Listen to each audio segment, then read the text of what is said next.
I'm gonna send it over. Thanks again. Appreciate that, Retro Jenny. Thank you for supporting an awesome charity that I support.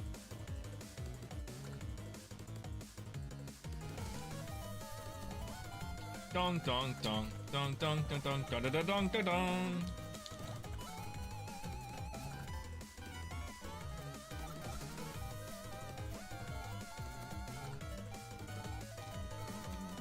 All I hear now. Thanks. Dong. Gosh.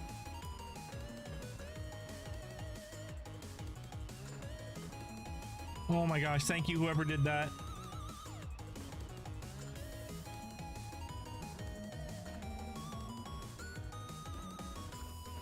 Oh gosh.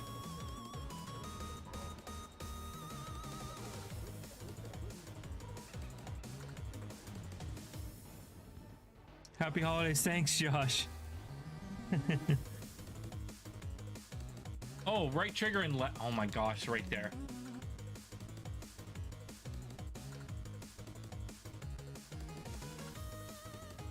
Fuck yeah, thank you.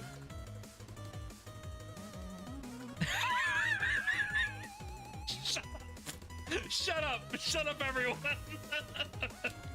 Literally did the exact same thing.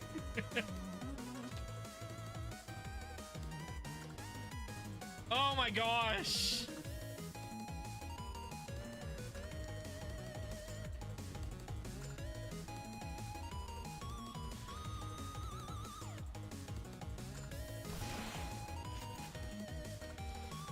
Come on.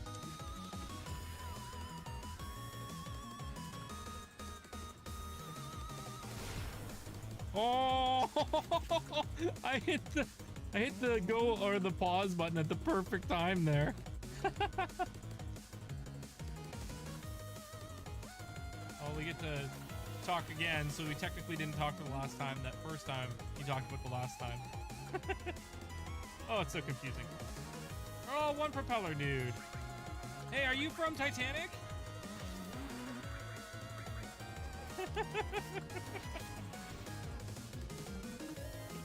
Oh. Oh, it's a great movie.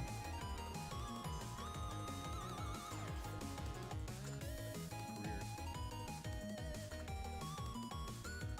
But I see some mukbangers that are like 120 pounds soaking wet. Get? I will get whatever I get. Oh, get unhealthy. Shut up! Shut up! I would get unhealthy. We made it. Oh, we're just jumping down holes now. That's where we're at. Oh, hey, whoa, no, I want that chest! I saw that chest. You give me access to that chest immediately. I require this chest right now. I saw it. I saw it first. It's mine. Ingenious staff. This one's ingenious. There's a lot of staffs like him, but this one's ingenious. Look at that. You give me access to that chest immediately.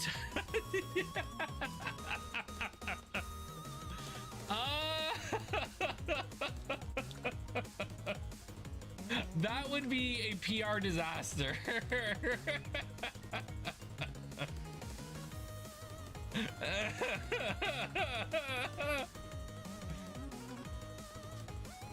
My bracelet should be able to push that. Ruler of tides. Oh, what is this? Oh my goodness. Oh my gosh. Oh shit. Wow. Oh, that sucked. But that was awesome. Woo. All right. We're gonna undo that immediately.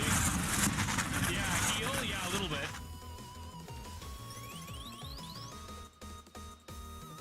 Goldie Hawn. Like Brian wanted.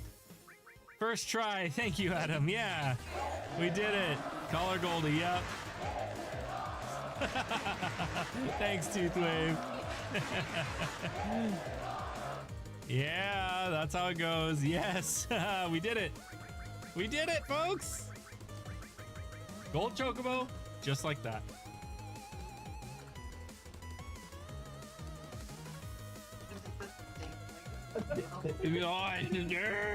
It stinks. I'm gonna go rejoin the party, friend. Have fun. Thank you very much, Adam. You'll have to check out the VOD, definitely.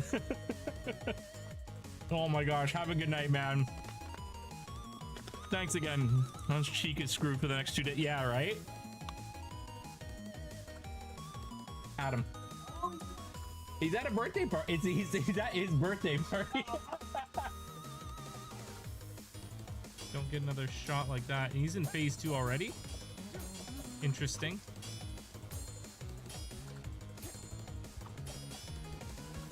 Computer is learning Skynet is the demon lord. Yeah.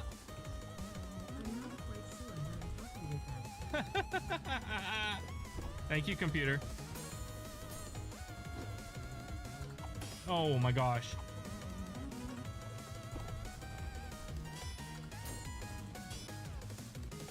Who's on him? Jeez, that's disgusting. No one's like, oh, when I turn the dimensions all sideways and then the earth crumbles upwards into another dimension. Miss.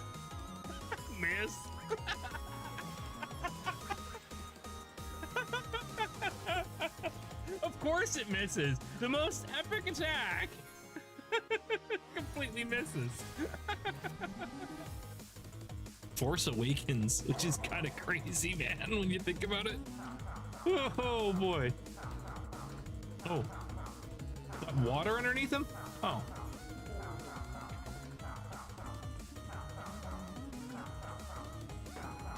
I'm trying.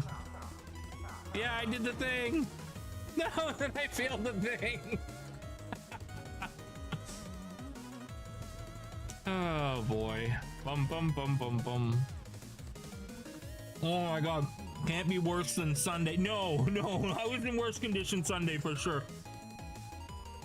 Oh my god, that is really sour. Center yourself. We're good.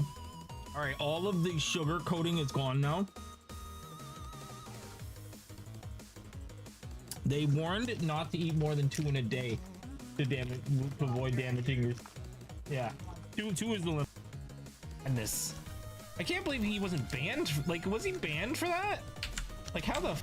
What is up? What is up? What is up, everyone? Happy Warnest Day. How are you doing? I hope you're all doing well.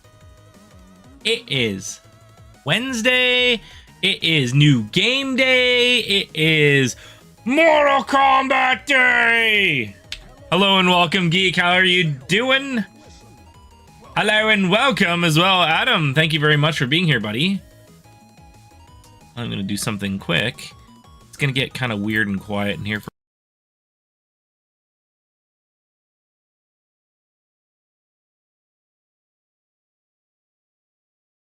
We're back. Look at that timing. How you doing? I hope you're having a great day, Adam. I hope your nap was fantastic. Kane, 55 months in a row. Kane0025 just resubscribed for 55 months. I get first and no hello? 55 months of this shit. I don't see the first in the feed. Congratulations, Kane. Not only are you first, you are continued to be a warrior of valor with all the rights and privileges, such as access to the subscriber-only Discord, animated emotes, and otherwise. I think I said ad-free viewing. Yeah, I think I said that. I think that's part of the thing. That's a thing, right? I'm stuck. Can someone come unstick me? I'm old. I can't move like this anymore. Thank you very much, dude. And congratulations on being first. You get last say in chat. Yeah, that's right. I yelled. On you're a twat. Unstuck. Thank you. Thank you. I'm good now. And it's true. I am a twat. John, you're a twat. Can't even do it right. That's okay, because I'm Canadian. That's why. I can't say the word right. How are you doing? I hope you're having a good Wednesday. I am so excited. We're going to do something a little different here today. Of course, we're going to play video games. But also going to be going through all like the behind the scenes stuff for Mortal Kombat 1. Well, not Mortal Kombat 1. Mortal Kombat 1992. I hate when they call games with the word 1 in it. It makes no sense at all. It's like when the Xbox One came out. It's like now you can't call the Xbox One the Xbox One. You call it the Xbox. Well, which Xbox you talking about? The original Xbox. Well, now you got to say original Xbox or OG Xbox. Don't make it confusing. Looking at you, Doom 2016. Anyways, we're going to do a deep dive into Mortal Kombat. From what I have seen, this is extensive. So if you like history of video games, maybe learn something today. But more importantly, there's other things available as well. For those who have this game, it is crossplay. And those who have it, there are options. There are new channel point redeems available to challenge me directly to Mortal Kombat. You get to choose a game of your choice in this collection. And we'll do a best 2 out of 3 matches. So that's 3 complete matches if it goes to 3. As well as choosing my fighter. If you don't have the game, you can still participate as well. You can choose my fighter for 1,000 points. So there's something else to do tonight. Should be fun. Should be fun. Am I losing my voice? Well, I did go to a theme park on Monday. Holy crap, that was a riot. That was an absolute great time.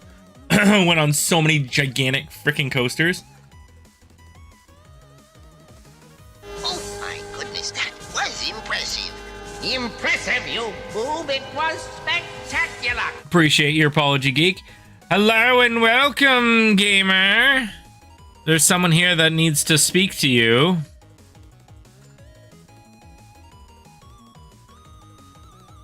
Let me go drag him out here. Hello, gamer! Welcome to the stream! I hope you're having a fantastic Warner's Day, or whatever that John guy calls it. To me, it's just another Wednesday! Yeah! My movie comes out on June 6th! Yeah!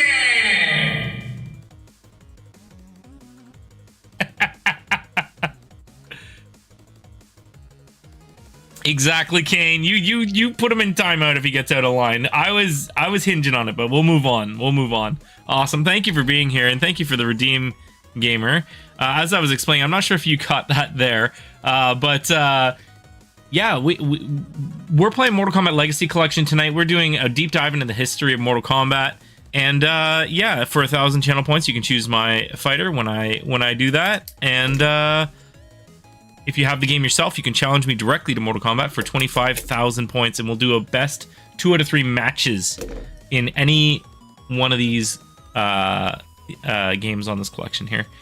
Hey, Panda, how's it going? Welcome. How's your Warner's Day going? I talked over the thing that said stay a while, listen. Hope you're having a good day. Welcome back. All right, I'll boot up the thing, and we'll talk Mortal Kombat. Let's go. Here it comes. Wait for it. Wait for it. It's on its way. Nice change of pace from an RPG for all. Yeah. The presentation is fantastic.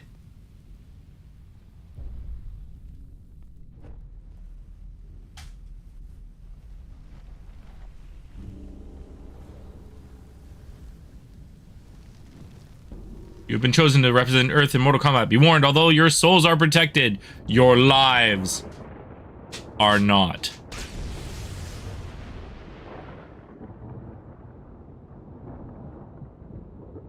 That is how you do presentation, my friends.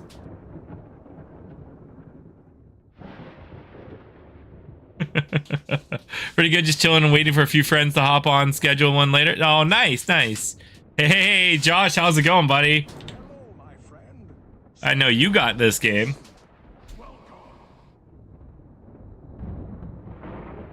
All right, let's dive into it.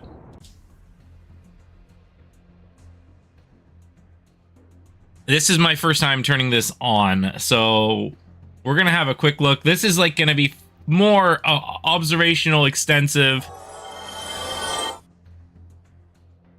Binary Geek gave 1 souls to the bonfire. What is Johnny Cage's favorite part of the joke? The punchline. Read more. Thank you, Geek. Look at those, the courtyard there. Oh, that's cool. We got the Warrior Shrine, the courtyard that leads into the... Oh, sorry, the temple gate, the palace gates that leads to the courtyard here. Interesting. Goro's lair. Oh, I love it.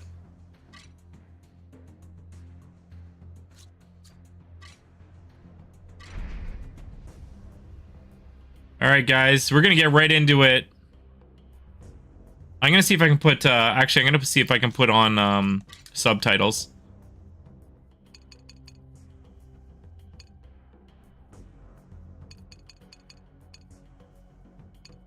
Oh, is there seriously not subtitles?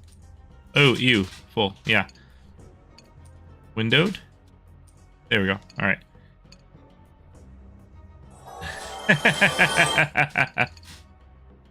Binary Geek gave 1 souls to the bonfire. What is Sub-Zero's favorite movie?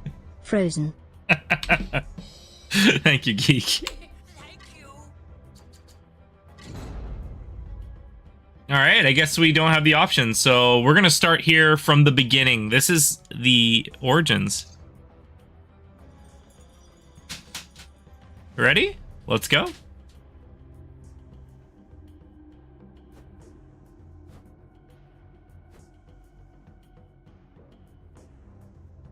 Have you heard of this game, Mortal Kombat? From passion project to global sensation, Mortal Kombat has shocked, inspired, and thrilled players for more than 3 decades. Hey, have you heard of this game, Mortal Kombat? I've heard of it. Mortal Kombat. It's like Street Fighter, but you can fucking kill people.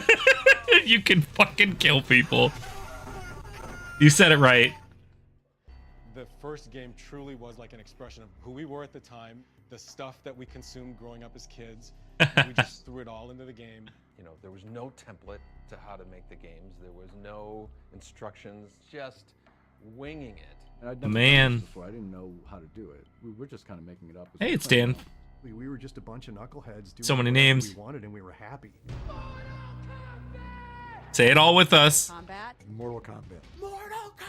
Mortal Kombat!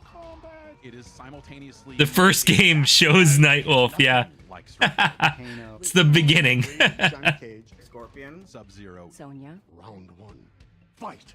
You had to guess like the moves. Love it. Figure out the codes. Remember having a cheat sheet. Hit block and mash the buttons. I don't know. Block, block, block, block, block, block, block. High kick. Fatality. Kano ripped out a heart. Blood dripping from it. It's the first time I've seen blood in a video game. Blood flying out of these people's heads. My parents were very worried about the violence. I don't want you guys playing this. It sounds bad. Finish him.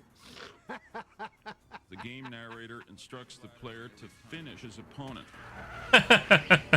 Oh my god, I didn't know that you could do that. It was a mega hit. And all it did was make it more popular. I could have never imagined how big it has all become.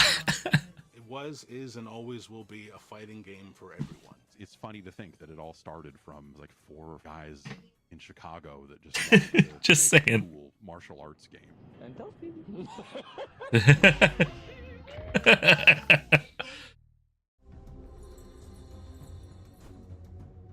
Okay, founded in Chicago, 1943, Williams Manufacturing Company created pinball and other amusement. Binary Geek gave 1 souls to the bonfire. What do you call a fight between Johnny and Cassie? A cage match. A cage match.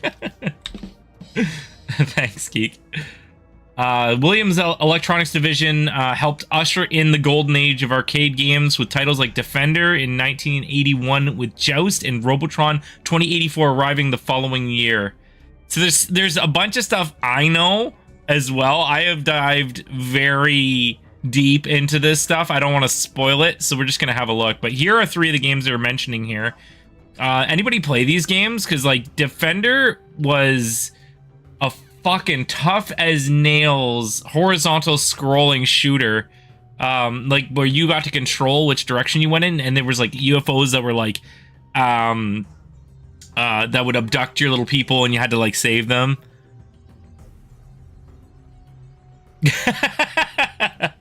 Yeah, that's fair. That's fair, Kate. And then as well as Robotron was tough as nails as well. Robotron was a single shot and you were dead. There was like a little maze. You'd walk around. These robots were very, very good at killing you. And the third one they mentioned was Joust. That is one I've played on stream before. And that one is it's such an interesting game because you, again, very, very tough. Definitely built as a quarter buncher for sure. Where you flopped around on a little ostrich and you had a little a lance out to joust your little opponents there. And sometimes there'd be multiples enemies at once. Sometimes there'd be a flying bird, and I hate that bird. It has like a 1 pixel space on its beak that you can touch and kill it and you get like 1,000 points, which is great. But Robotron X, maybe? Okay. The original Robotron was really fucking hard. I had it for, actually, I don't know if I have it anymore. I had it for the Atari 2600 and it was very, very hard.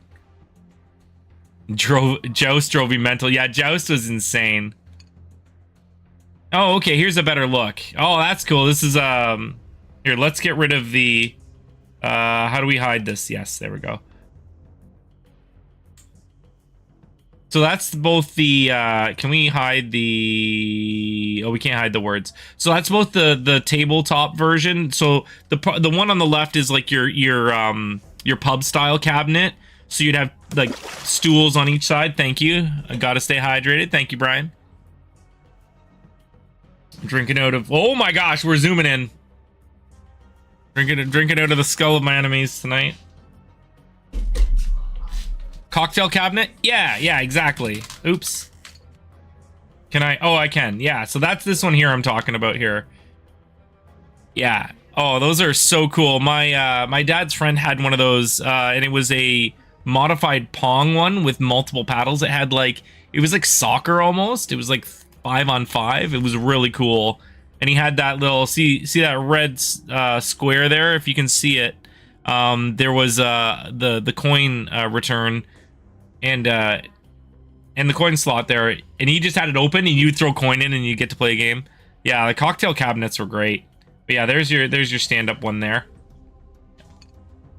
Defender. So this is the one that I was talking about. That is absolutely insane. This one is available in my local arcade Tilts. I think they still have this one. I haven't played it in a while. It's so hard, and there's so many games to choose from there that I don't always make time for this cabinet, but it is very awesome. I had this one. I think I have this one for Atari. Yes, I do. Defender was great on the 2600. Yeah, and the cover art was really cool too.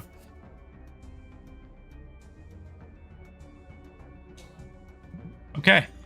All right, let's move on to the next. So it looks like with each area I'm unlocking new stuff, which is pretty cool. So let's get a background on Ed Boon, the co-creator of Mortal Kombat.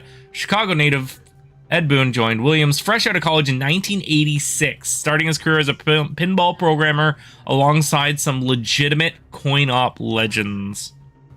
My parents were both born in Dominican Republic, and they had they were both doctors. I'm one of 5 kids. My older brother and older sister were born in Dominican Republic, and I was the first one born in Chicago, in Rogers Park, Chicago. And my brother and sister followed, Mike Boone, who I've been working with for 20-something years now. So we spent a lot of time playing computer games. Cool. We had the old consoles. We had a Bally Astrocade. Oh man, look at that. Astrocade was a video game system that had a cartridge. For basic program. That's fucking awesome. The little plastic overlay you put over the keyboard, and you could type in basic. You can make your own programs, yeah. Little games. And that was my first exposure to what a computer program is, the idea of creating something digitally by yourself, moving a pixel on the screen and whatnot, it just kind of taps into your brain of, oh, I have control over this, and that's probably where I really got hooked on the idea of being able to control things on a TV. All of my friends already had jobs waiting for them getting out of school, and I didn't. I made one resume my entire life. I had one resume, and at the very bottom I had a little asterisk that said, strong interest in video games. I got a call from a headhunter saying, are you interested in working at Williams Electronics? And at the time I knew exactly what Williams Electronics Oh, that's amazing. Defender, Stargate, Robotron, Joust, Sinistar, Moon Patrol. Oh, man. There was 100 games that I was aware of that they worked on. I knew the people. Those were exciting days of meeting your idols. Oh, there's Eugene Jarvis, there's Sal DeVita, Mark Trammell, Warren Davis. You're working alongside people that Like absolute juggernauts grew up with. of I went pinball. there thinking that I was interviewing for a programmer's job, a video game programmer's job. And they were like, no, this is for pinball. Are you still interested? And I said, yeah, absolutely. Of course. And there was a part of my brain behind me that was like, eventually I'd like to get into. All right, if anyone knows what his programming credit is, if you can name a programming credit that Ed Boon has for pinball, you can put it in chat. Called Millionaire. That was kind of like. Well, other than the one he just mentioned. learning how to I didn't know this one. turn on lamps and flash. That's so cool. I love pinball, guys. You guys know this. Eugene Jarvis was working down the hall from me on a game called F-14 Tomcat. He was working on a pinball machine, and Eugene asked me if I could do, special effects for that game. Oh, yeah. Really cool light effects, and so everybody started asking me to do special effects for their games. I became the special effects guy. I met Ed Boon the day he arrived at Williams. He was a really nice guy. I didn't know Steve Ritchie designed pinball. That's amazing. I just knew him as Con. Con's voice, I should say. On Black Knight with Larry DeMar. Oh, Black Knight 2000's great. You got your 2 layers, or your 2-level pinball game. Eugene had gone full-time into working on NARC. And again, this wasn't just a video game. This was a whole operating system and hardware. He eventually gave. Anybody remember Narc from Ninja Turtles? In my office, while I was programming pinballs, and then on the side I would just be like, Who done it? packets of Nice. dollar signs exploding Nice. that they were using in NARC when you would drop money and whatnot. And Oh, I was loved just messing NARC. around with that, and was really getting excited about the notion of working on video games. And at some point there was an understanding that when I was done with Black Knight, I would Smash TV's great. department to work There he on is. high Oh, that's tech hilarious. with Eugene in about 1990, I would guess. That's so cool. Yeah, he worked on a game called Taxi as well. Narc was another insanely hard game. Yeah, Narc was insane. It was a quarter stealer. All right, so it looks like we got branching paths here. So we've got... Oh, wait a second here. Wait a second here. Oh, okay, this just goes back. Okay. Okay, so... This goes down. Those little sides are on pinball here. Doug has a Smash TV cabinet. Oh my gosh. Doug and I just became best friends. I love Smash TV. I played hundreds of hours of Super Smash TV. I don't think I've ever played it in the arcade. That's so cool. I think I've played emulators of the arcade, like in other like collections and stuff, but I've never stood at a cabinet. Big money! Big prizes! I love it! That's amazing. Ed's first... Oh, okay, so one of his first pinball assignments was helping Eugene Jarvis code for the F-14 Tomcat game designed by Steve Ritchie. Ed would later work on Space Station, Black Knight 2000, Taxi, see, that's the one I mentioned, and many others. He also provided the voice of Rudy, the wise-cracking ventriloquist dummy of the 90s Funhouse. Go to Doug's house. I have to now. That's so cool. I didn't know he did the voice of the dummy. Rudy from we've played it. I've played that game on here tons of times. If I've had late night pinball, you've probably seen me play Funhouse. That's cool. Very cool machine. And this is how they would advertise it to the arcades. They would like give the dimensions and everything and give you all the features and hype up how much money you're gonna make if you buy this cabinet. Okay, so there's like a completion for watching each thing. I really like that. That's really, really cool. Rivals join forces. So this is when Bally and Midway, yeah, to the surprise of many in the arcade industry, Bally Manufacturing decided to sell its game divisions in 1987. In July of the following year, its longtime rival Williams officially acquired both Bally Pinball and Midway video game divisions for $8 million, creating Williams, Bally, Midway. That's crazy. How little money. Well, it was a lot of money at the time, but Mortal Kombat has always given you way more bang for your buck than other fighters. Yeah, absolutely. Not originally, but when it hit consoles, well, actually, no. Okay, arguable for sure, because there were so many secrets and other things you could find and the fatalities and all that stuff. But yeah, when it went to home console exclusive, they made sure that you got that bang for your buck. It wasn't just an arcade ladder, that was it. Yeah, you got the crypts, yeah, all that stuff.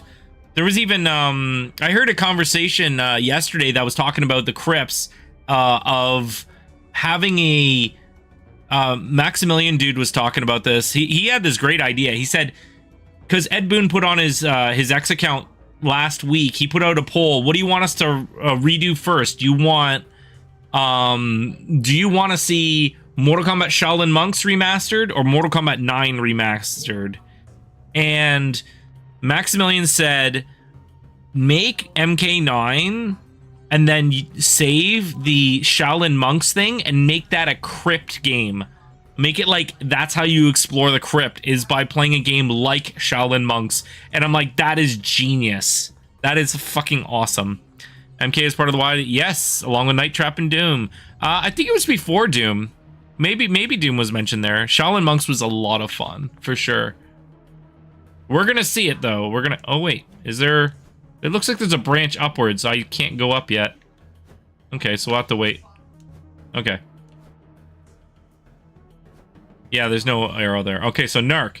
After getting into his MBA from Stanford, Defender designer Eugene Jarvis returned to Williams to head up its video game division. His first project, an anti-drug action game called Narc, leveraged Warren Davis's digitized video tech, isolating frames from low-quality VHS tapes to create character sprites. So you can see how this is kind of coming together. The Narc cabinet. I have played this. This one is, I think this one's available. I'm not sure if this one's available at Tilt. It might be. That's cool. It's got the Say No to Drugs on there. Blood all over it. Yeah, just shoot them all. That's cool. Anything you want, we got it. Anything you want to do, do it. Yeah, right? I talked about turtles earlier. Is the last time... Oh, it is last time you were there? Nice. Thank you for confirming, gamer. Played Narc a ton on NES. Never seen the cab. Yeah. You have seen the cab in Ninja Turtles. The movie. It's vaguely... It's for there for like 4 seconds. You saw Turtles again last night? Nice. Oh, did you get a rundown of Pain 101? You played Narc a lot on the NES, but never seen a cabinet. Yeah, that's so cool. Oh, yes, but not in person. Oh, okay. All right. No one had the guts until now, with a digitized portrait dominating the front. Williams' promotional flyer called Narc the kind of breakthrough game that's going to dramatically change video, which it did, thanks to a sensational digitized graphics. Based on the old Dare campaign, I thought I would be offered narcotics way more than it actually was. Yeah. You pulled 3 copies of Pain 101. That's true. And at least one of them was foil from what I saw.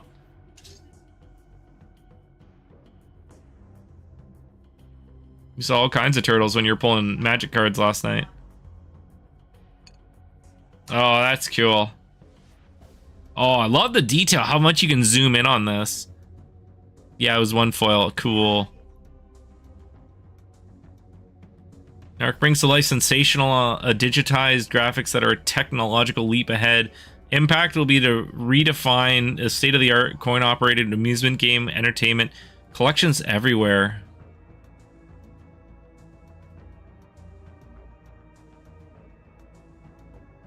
It's like, yeah, kill the bad guys. You know, people will make you money. Yeah, right? The amount of money they put into these ads? War and Peace is right. Like, so cool. Great design. Well, the only thing I can complain about the design of this is that it's black on black.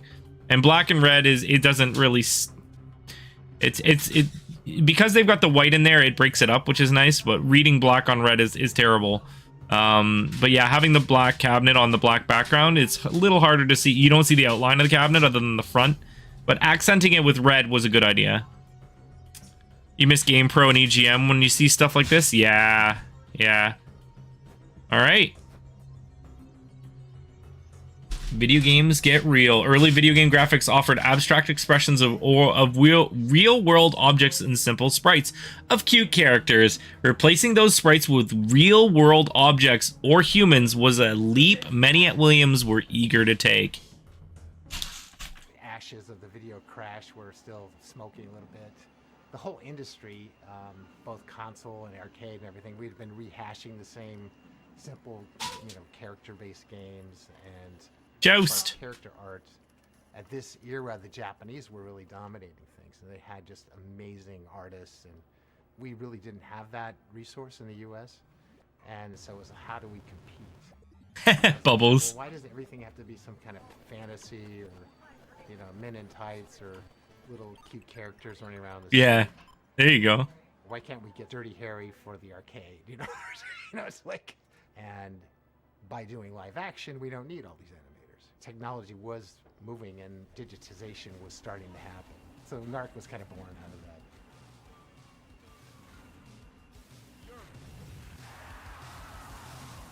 We were envisioning what is the next step? The idea of doing digitized imagery. Well, one thing is it would require more than 16 colors. The next step... He created Qbert. That's awesome. We knew back in like 86, maybe 87, was going to be 256 colors. Pixel art is great, but Warren's Hey, it's Sal. I know him. Well, I don't know him, but I know of him. Video and then edit that video in a way where we could select the frames very easily. Eugene wrote the operating system. I wrote the display system. It was very early, and there was only a few boards that do this, and they were very, touchy, and there was no tools. There was no Photoshop, there was no Maya. So Warren was really instrumental in creating that pipeline. We couldn't grab real time off of a videotape, but we could videotape and then take screenshots. Yeah. Individual frames. We've got the actual image, which is thousands of colors that an Amiga can generate. But then how do we turn that into 256? So I started exploring these algorithms to quantize or reduce colors from thousands to the best palette of nice colors. That's so cool. There was always big problems with noise and getting washed out images. Crappy. There was all sorts of tear and jitter and blur because VHS is terrible quality. Yeah. But that's what we had at the start. The development of the studio and the techniques that John Tobias, other co-creator. Warren Davis, Mark Lafredo. These are the guys working on the hardware and the software that we worked on. It's like, if you think about me at the time, I was like, 20, 21 years old. And so I was literally just inheriting all this work that had been done before me. And I mean, I think we all like to talk and fantasize about this garage development mentality and stuff, but really, there were tools. There were tools available, yeah. The scenes that we benefited from. Again, Eugene Jarvis with his just kind of overall direction and focus. A guy named Todd Allen who literally wrote a Yeah, Kane, it was kind of like an urban legend that they hated each other. I think John just wanted to do something else.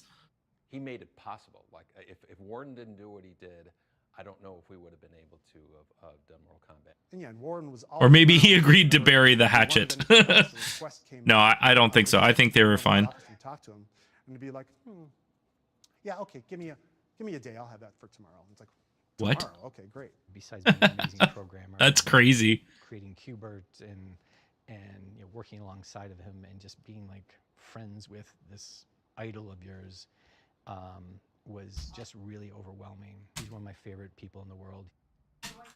I don't go around talking to people about what I did for Mortal Kombat. I don't talk about what I did in general. I have to say, there's a lot of people in my life, they didn't know about Qbert until they've known me for like 5 or more years. And then they would be like, wait a minute, you made Qbert? So I'm like, well, it never came up in conversation. What a humble dude. I don't dwell on it. Although I do have to say, I am very proud of my contribution to Mortal Kombat. A lot of people talk about digitized graphics, but it's like they just existed. It's like they just came out of nowhere. No, you don't think that they came from somebody or from somewhere. That's funny. So we have Qbert to thank. Well, no, obviously Warren to thank, but Qbert to thank for for digitized graphics and therefore Mortal Kombat. Maybe use someone's friendship and their friends. Yeah, that's could have been what happened. Warren Davis, yeah, the designer of popular arcade Qbert, joined the video team at Williams in 1986. He began digitizing video stills with an Amiga computer and turning them into video game sprites. 1988's Narc. So there you go. It was 88 for Narc, just for clarification, and was one of the many games to benefit from his work. If he just mentioned his work, I would drop to my knees like Wayne and Garth meeting Alice Cooper. Absolutely.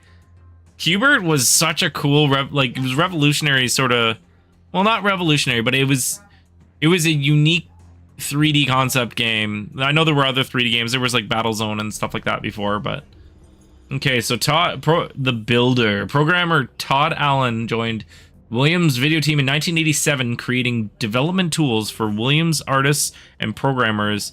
His custom software included Todd View debugger and Blimp background editor became critical tools for every Williams and Midway dev team. In addition, as to serving as a principal programmer in 1988's Narc, Todd worked on the rare 1991 arcade game Strike Force with John Vogel. And you're going to see John Vogel's name a lot in this. You've already seen his face.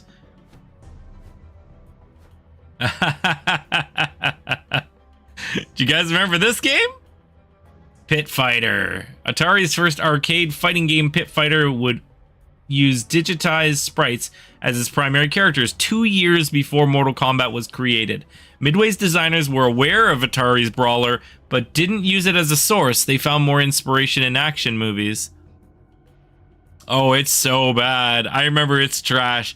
If you're gonna play it, you have to play the arcade version. And the arcade version, from what I've heard, isn't fantastic. I've played it once for like 5 seconds. I died so quickly. I didn't understand what the hell was going on. I played it in a airport, I think, in the 90s. Dude, don't defend it. The SNES port was, according to Matt McMuscles, the worst fighting game, reigning champion for, I think, over a year. And he does those videos once a month. Oh, dude, that is so sad. I'm so sorry, Adam. That would make you more sick. That game is awful. The SNES version is terrible.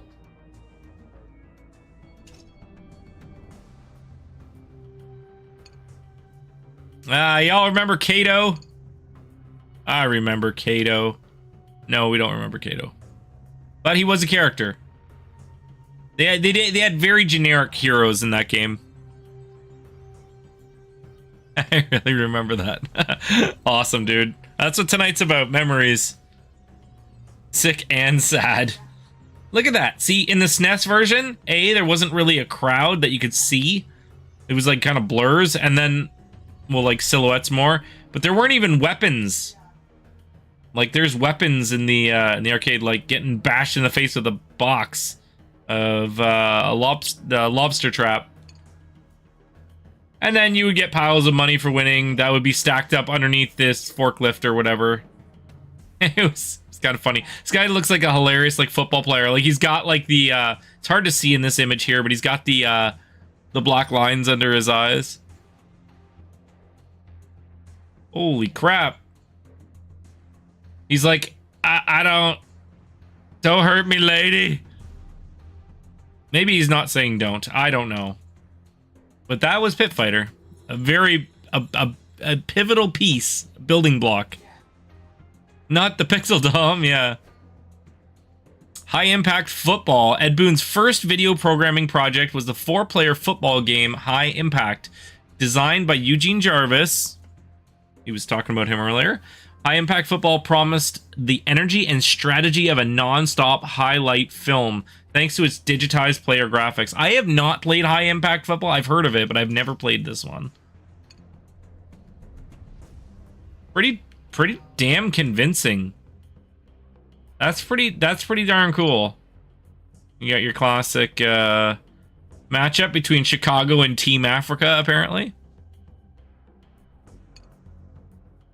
Look at that. You can hurdle over for the frickin' into the end zone.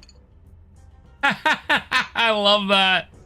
Look at these fans.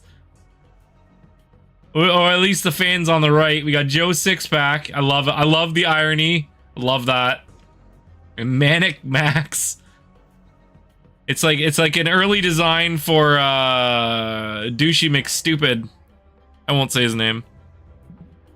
Alright, you know what I'm talking about if you know. John Tobias. Just as Ed Boon was making the jump from pinball to video, a new team member was joining Midway. From Chicago street artist to art student to comic book freelancer, John Tobias brought a wealth of diverse art skills with him. I was born and raised in Chicago. I grew up on the city's near west side, which was, I was maybe a mile An owner of bad hair. United Center. It was a fairly rough neighborhood. But from my earliest days, I started, drawing, probably started with a crayon or something, and found myself inspired by cartoons. Anything I saw on TV, I remember Popeye was a big thing that I watched a lot. Seeing Bruce Lee on the Batman television series was a big thing for me. I didn't know who he was, and this was when I discovered That's awesome.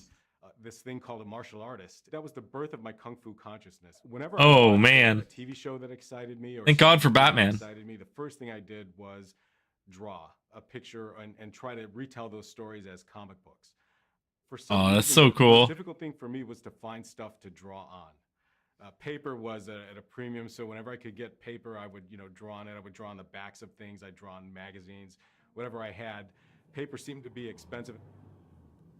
Growing up in the city, graffiti art was a big thing that was happening at the time, especially in the early 80s. A lot of the time, Oh, yeah. we would do stuff, on the sneak. And then I think we discovered after a while, if you just knock on a door and ask, a lot of the times they'll let you paint a mural on the side of their business or whatever. Right? And so we did a lot of murals in the mid-late 80s. But I was That's his way of saying he did it totally legit. DC and Marvel, and found a lot of inspiration from the comic book artists who were popular. Oh, cool.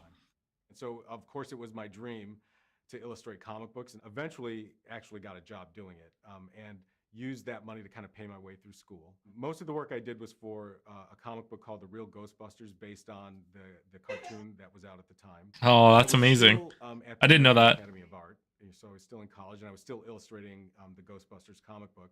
That'd be A cool, friend of geek. mine who I met at the American Academy of Art, named John Vogel, got a job at Williams Electronics doing pixel art for video games. He had gotten a job at Now Comics, and he wanted me to help him with Real Ghostbusters. And I was like, sure. So he got me an interview at Now Comics. The wrong The one that I got Ghostbusters. my job at. No, the real Ghostbusters. Mark Trammell now needs an artist. Who can we get to work with him? And I'm like, I know a guy that's doing the Ghostbusters comic book, And John called me up and said that they were looking for another artist. When I was hired at Williams, it was to... Oh, the wrong Ghostbusters is terrible. And so I interviewed with Mark, I interviewed with Eugene Jarvis. Amazing guy, amazing artist. Working on Smash TV, he came up with this animation that the character, as he exploded, the His arm eyeball comes came up, off, and yeah. like, facing you in the face. And Basically, he had to, 3D rotate all this stuff. The man was a human 3D rendering system. I love it. Total Carnage is a great So arcade Smash 2 was game. a lot of fun to work on. A lot of hand-drawn pixel sprites, very small graphics in terms of the character art that I was creating. I know that in the back of my mind, I still wanted to do comic book art, but I fell in love with video games and the folks that I worked with at Williams, and I knew right away that, hey, this is the place for me. That's awesome. Nice. Okay, so here's some of his art. John Tobias immersed from street art to superheroes. John Tobias immersed himself in both traditional and digital art at an early age. By his teens, he also created street art. During college, he was already working as a professional illustrator, creating album covers for indie record labels and penciling comics for independent publishers. There's some street art there. That's cool. Does that say swag? Oh no, it says smag. No, I think that's supposed to be a W. I can't read street art. I'm not cool enough. Smog? Could be smog. Oh, it's smog because it's like the smog dude and he's spraying smog around that. I get it. I get it. I have to appreciate the whole piece. Thank you. Thank you, Kane. Fucking Smash TV. Love Smash TV. This is a great game. John Tobias' first project was providing art and animations for Mark Turmel's twin-stick shooter Smash TV, in which players attempted to survive a satirically deadly game show. Tobias' gratuitous sprites of body parts exploding towards the player fit right in with Midway's extreme and extremely silly sense of humor. I'd buy several things for $1. It's funny because I had heard all those catchphrases because I watched RoboCop Too Young. So I made the connections. I'm like, oh, this is like RoboCop. But this is in like The Running Man. Because I had seen both movies. So I got the joke of Smash TV when I was like 10 years old playing this game. I'm like, oh, this is amazing. Oh, no, I would have been like 8. Oh, geez. But yeah, my parents were okay with me playing Smash TV. But Mortal Kombat was no.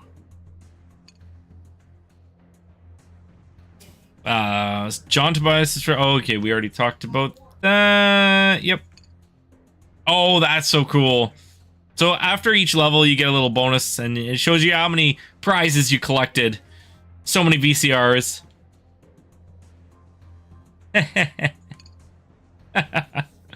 Mutoid Man, the first boss of the game. I gotta stream that one sometime. Smash TV is fucking amazing. I know Rage is a huge fan. Love that stuff. Oh, geez. We saw so many moves. Yeah. It is hard as nails. But if you... I don't want to say I've mastered it, but once you know a lot of the tricks, it gets a lot easier. Alright, guys. The dawn of fighting games. I don't know if you guys have seen this game before. Arcade games changed forever in 1991 with the release of Capcom's Street Fighter II. While the most successful games to this point have been single-player, the competitive action of fighting games had players pouring quarters into slots, not to set high scores, but to brawl with each other. The genre quickly exploded. Hello, Alex. I never died of bullets. Yeah, exactly. Welcome. It's always contact with an enemy. Exploding guy's shrapnel. Yeah, it's bloody color as the ground. That's true. It like shimmers on the one frame. It's got like a 7-frame animation, and on like frame 4, it's just like that bright cut, like gray or white, and then everything else looks gray like the floor. You guys seen this game before? I don't know if you've heard of it. There's a man choking a chicken in the background. I always thought that was awkward. There he is in all of its glory. Ken getting a dick kick here, it looks like, from Chun-Li. Never heard of it, eh? Yeah, yeah, Chun-Li. I call this piece Chun-Li kicks Ken in the balls. Game looks awfully familiar. Yeah, I think we've played this one before in the arcade there, Alex. Hope you're having a good Warness day, buddy. The factory floor, assigned to small offices behind pinball factory floor. Midway's designers and programmers recall thriving in their unconventional workspace. Doing well. Kids are in bed. Finally rest. Nice.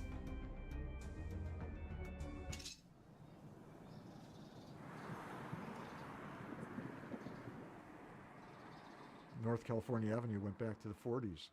That's where Harry Williams and Lynn Durant had started United Manufacturing. I was always Oh, obviously a big fan. man, I would have loved to go there. I just knew it was on California, and I would drive by, and it's like, oh, that's this magic place where these amazing games were made. It was weird. It's very Chicago. It's gritty. The paint is from like it's government green from 1947. It was in the Williams produced. Yep. So you walk into the front door and through the Williams was offices in the back. a great pinball producer. They produced console games. They pivoted to console games later. It was like an assembly line. There were just Terminator 2s, just hundreds of them in line being developed, and all the sounds going off, terminated, and like all the explosions going off. I was gobsmacked. Miles and miles of wires and a lot of fumes from the in-house soldering facility. The stamping machines, the soldering irons. Yeah. Smacking into itself, just all these sounds, and they actually had 50-ton metal presses stamping out pinball legs. The factory still had dirt floor. Throw things on the floor because somebody's going to come by and sweep it up. So you have this catacomb. At night when you're leaving, like the lights are down, and it's like, wow, this would be a great setting for a horror movie or something. Being a programmer, a lot of times that's awesome. At night, that's when the rats would come out. They would grow to the size of like a small cat. Oh boy. Vending machines, rats could jump up and get the product, so it'd have to be only the top 2 or 3 rows you could put a candy bar or something. And even then, sometimes you would buy something and it would just be a wrapper. Yeah. There used to be a cafeteria. You're right, Alex. Chef. And the food was delicious. They had it down. We never left the building, okay? We had half an hour to suck it up and get out and go back to work. Then you'd make it to your office. And the offices were, they were pretty Spartan. They were rough. Work on video games happened what we call downstairs. Upstairs was all of engineering. Everybody had an office, so it was almost like a dorm. The first time I remember meeting Ed was when John Vogel and I had shared an office. So I feel like I was involved with Smash TV. Bunch of passionate people. Because I could see it being made. Ed Boon, I didn't know anything about him. I mean, he was a programmer in the pinball department at that point. Ed was coming down from the pinball department to work in the video game department. To work on high impact football with Eugene. Right next door to me, there was a double office, and it had the John grid. Rice and John Vogel. And there They have a copy of the grid behind them. That's cool. That was kind of close. He cranked his music really loud, and I remember he poked his head in, and he said, "Hey, is that too loud? Is the music too loud?" And we said, "It's a little loud." So he went in and lowered the music, and he came back. He's like, "Is that too loud?" So anyway, that's the first time I met Ed. And after that's that, so courteous. Hanging around with the group of us, and we all kind of became fast friends. And I was mainly software. Those guys were mainly art. So we had different perspectives and whatnot. Just as any group of guys in their 20s, a lot of conversations started up about movies and video games and wouldn't it be cool and yeah. Hear conversations of all the different games going on. There was only like 2 or 3 games going on, and then we would all kind of give each other ideas for stuff. It was a very collaborative environment. The environment was beautiful. Good enough to make a video game, and it didn't feel like a job. All the magic that was happening there. Somehow the walls kind of absorbed all of that. I care for animals. It's changed today. Any fighting game that involves me getting hit once and losing my entire health bar is bad. Yeah, no, there are infinites. Even if, to Alex's point, back in with MK1, there are infinites. Just people didn't. I had never seen them before the last few years. I've seen people post infinites now. But obviously they had to with Mortal Kombat 2 and 3, they had to add some other features so that you wouldn't get those infinites, but people still found ways. It's crazy. Yeah, infinites are not good. That's bad. It's bad design. Oversight. But there were also many versions of MK3 and Ultimate MK3 where they tried to sort some of those out. Ed and John hatch a plan. While Ed was programming Super High Impact and John was working in Total Carnage, the two of them started swapping ideas for a fighting game featuring large digitized characters. Combo breakers are required. Yes. Yeah. And that's what the knockback was. That's what they tried to combat it with, was adding knockback so that it would physically push you away from the other player. Like with an invisible force field, basically. Combat it. Yeah, fair enough.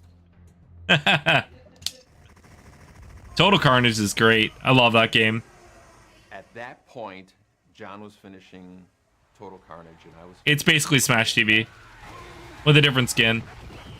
Okay, so here's Super High Impact.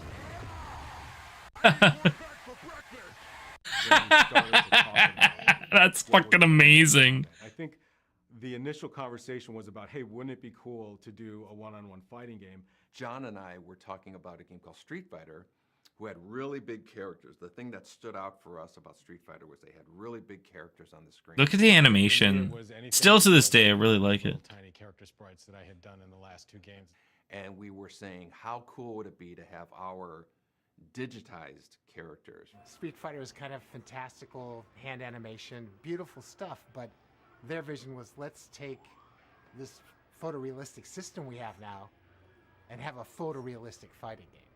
For me, it was the opportunity to take all this inspiration from all the Kung Fu films that I grew up watching, and kind of throwing it into a game. The conversation went towards Jean-Claude Van Damme. At some point, just fixated on the idea of doing a... Oh, cool. Look at this demo. Van Damme fighting game. And we put a presentation together when we gave it to Roger Sharp. We're thinking of Jean-Claude. That's really cool. That's demo. See if he's interested. The reason we made a video to pitch to Jean-Claude Van Damme was because another team at Midway had done the same thing with Netflix documentary. Yeah, I really like this. Yeah, it's very good. And so we decided just to go same font. Yeah, it's the same font as NBA Jam, eh? It's the Midway font.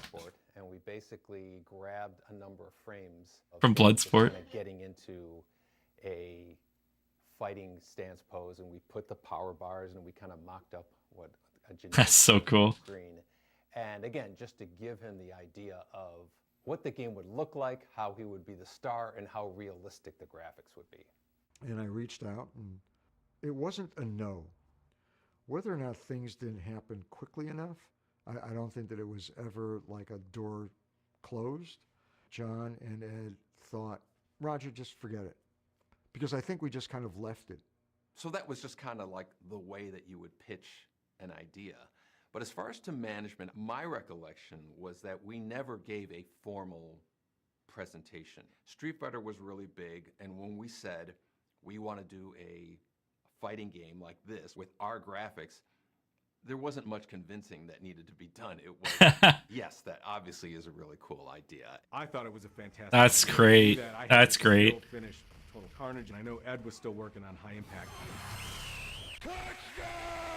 I want to play that game. But I think that was the beginning of the conversation. That looks awesome. High impact, super high impact football. Could be this fighting game. Loving this. So much information material I'm seeing for the first time. Right? They recorded over 2 hours of documentary footage for this, which is fantastic. Early on, Jean-Claude Van Damme was approached to star in Midway's new digitized fighting game. The deal never came together, and the team moved on with their own original characters and storyline instead. So that's really cool. So they pitched him a video demo of like what it would have looked like and what could have been. Very interesting. The team up that wasn't. It wasn't going to be Jean-Claude Van Damme's Universal Soldier or any of the other films, just Jean-Claude Van Damme based on his skill set that he had. I reached out to see if there was any interest. It wasn't a no, but I don't think that there was ever a kind of resolution. Yeah. And Johnny Cage was born. Yeah, exactly.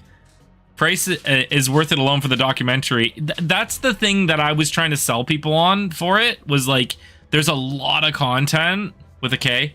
Because a lot of people were stuck on, oh, well, I have these games already. It's like, this is a whole package. And if you've seen any of Digital Eclipse's other work, they did the Atari 50th anniversary edition that has interviews with everyone who's everyone in the Atari scene. So if you like this kind of stuff, you're going to really love that. Johnny Cage does the splits because he was... Yeah, no, exactly. There's a lot of inspiration here from 80s movies. I know this is the problem I'm running into again, is I know things, I don't want to say them in case they're gonna say them coming up. So we'll finish up 92 and then we'll probably play some MK1. Fearsome Foursome. Development teams at Midway were quite small but extremely passionate. The core team that brought Mortal Kombat to life was 4 people: Ed Boon, John Tobias, John Vogel, and Dan Forden. Ed Boon did the programming, John Tobias did the art, John Vogel did the stages, I believe, and Dan Forden did the sound.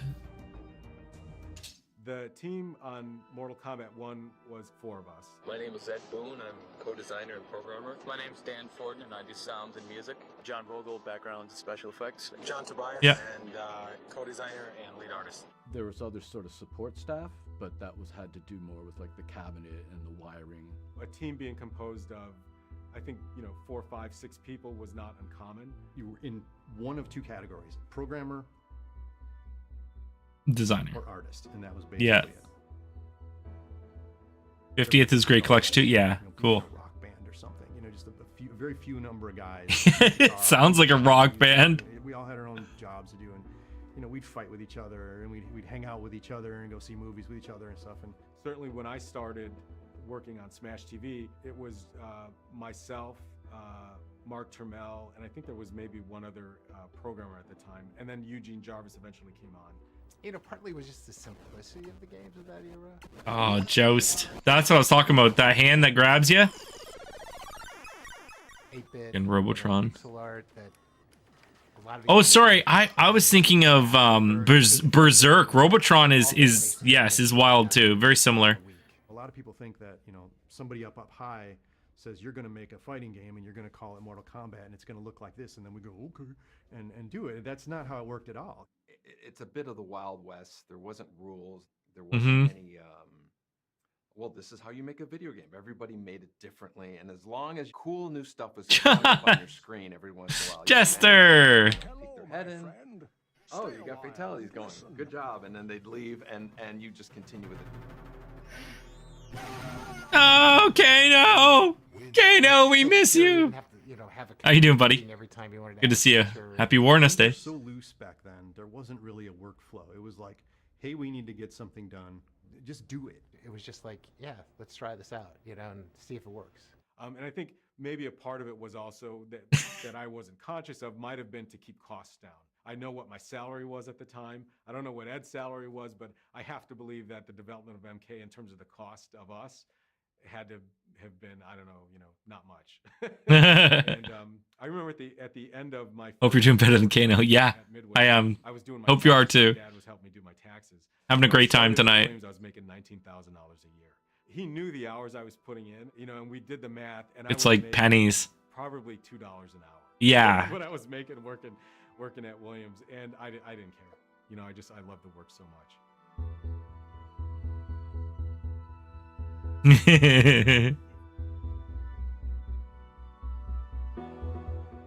I know it's not a popular topic, but the overnighters, Crunch. Going out for breakfast. Nobody told us to do that. Nobody said stay till midnight tonight. If anything, they were, you guys are burning yourselves out, and you gotta take it easy or something. So because of the schedules and because of how few people there were, and we were all playing multiple roles, wore multiple hats, that there was just too much work. And it wasn't like we were being made to do this. It was an art, it was a craft, and it was a labor of love. So we were so passionate. That would have been cool, Geek. You know, all of our waking hours and our sleeping hours in the studio. Some people look back and they go, "Oh, that was, you know, that was like that was abuse or something like that." It's like, no, we were guys in our 20s who were motivated to do something cool. You were working on Liu Kang's, you know, flying kick, and it was feeling good, and you wanted to keep perfecting it, and it was It's my art. obsession. It was like Yeah. to do a hobby. If a band is up all night learning a song, you know, they want to nail it, and it's the exact same thing. It's completely self-motivated. Back then, it was nothing but fun.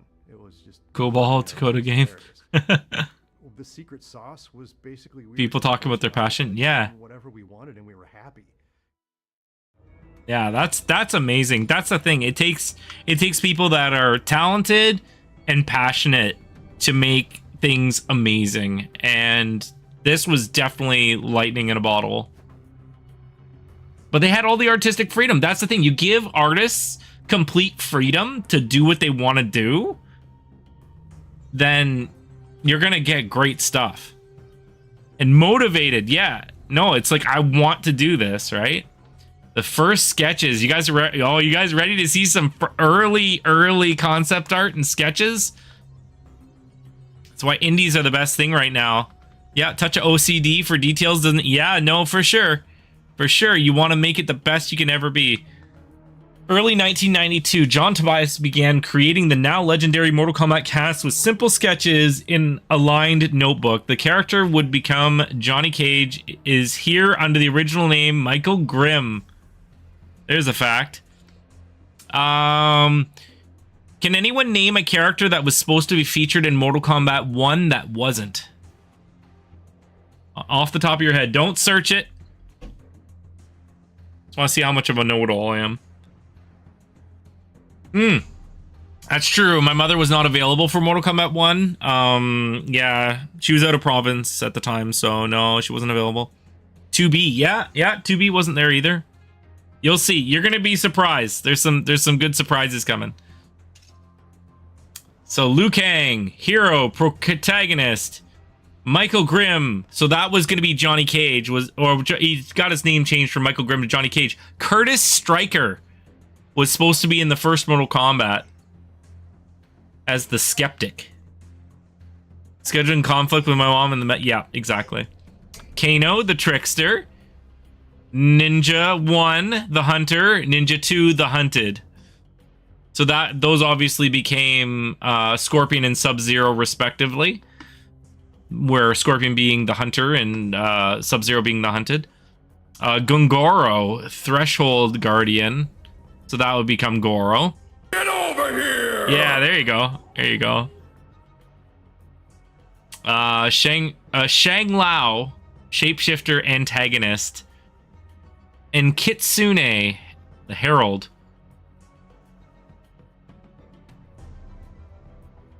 Shang Lao, 500 years ago, corrupts the Shaolin tournament after Gongoro becomes champion. Lao uses the souls of dead warriors to stay immortal and appease his gods. Shang Lao's gods want to invade our realm. They use the tournament to unbalance the Furies. When Earth's realm is in chaos, Shang Lao's gods can step through the dimensional gates. What does it say down there? Can I? No, I can't.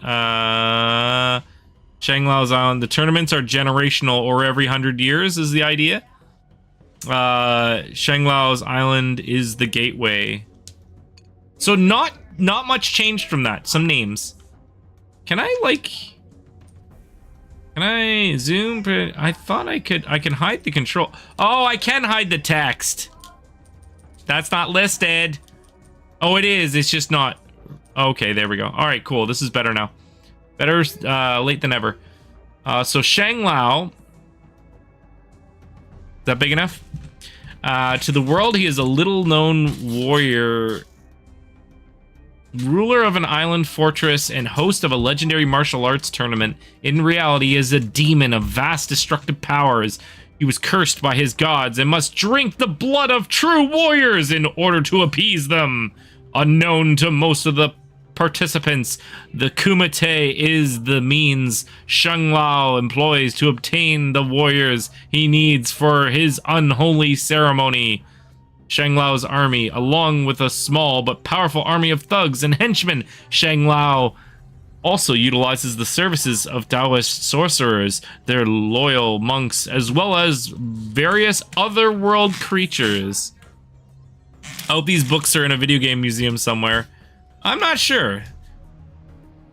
But I love seeing this. So this is John Tobias's notebook. I love seeing just pictures of a notebook. It's hilarious.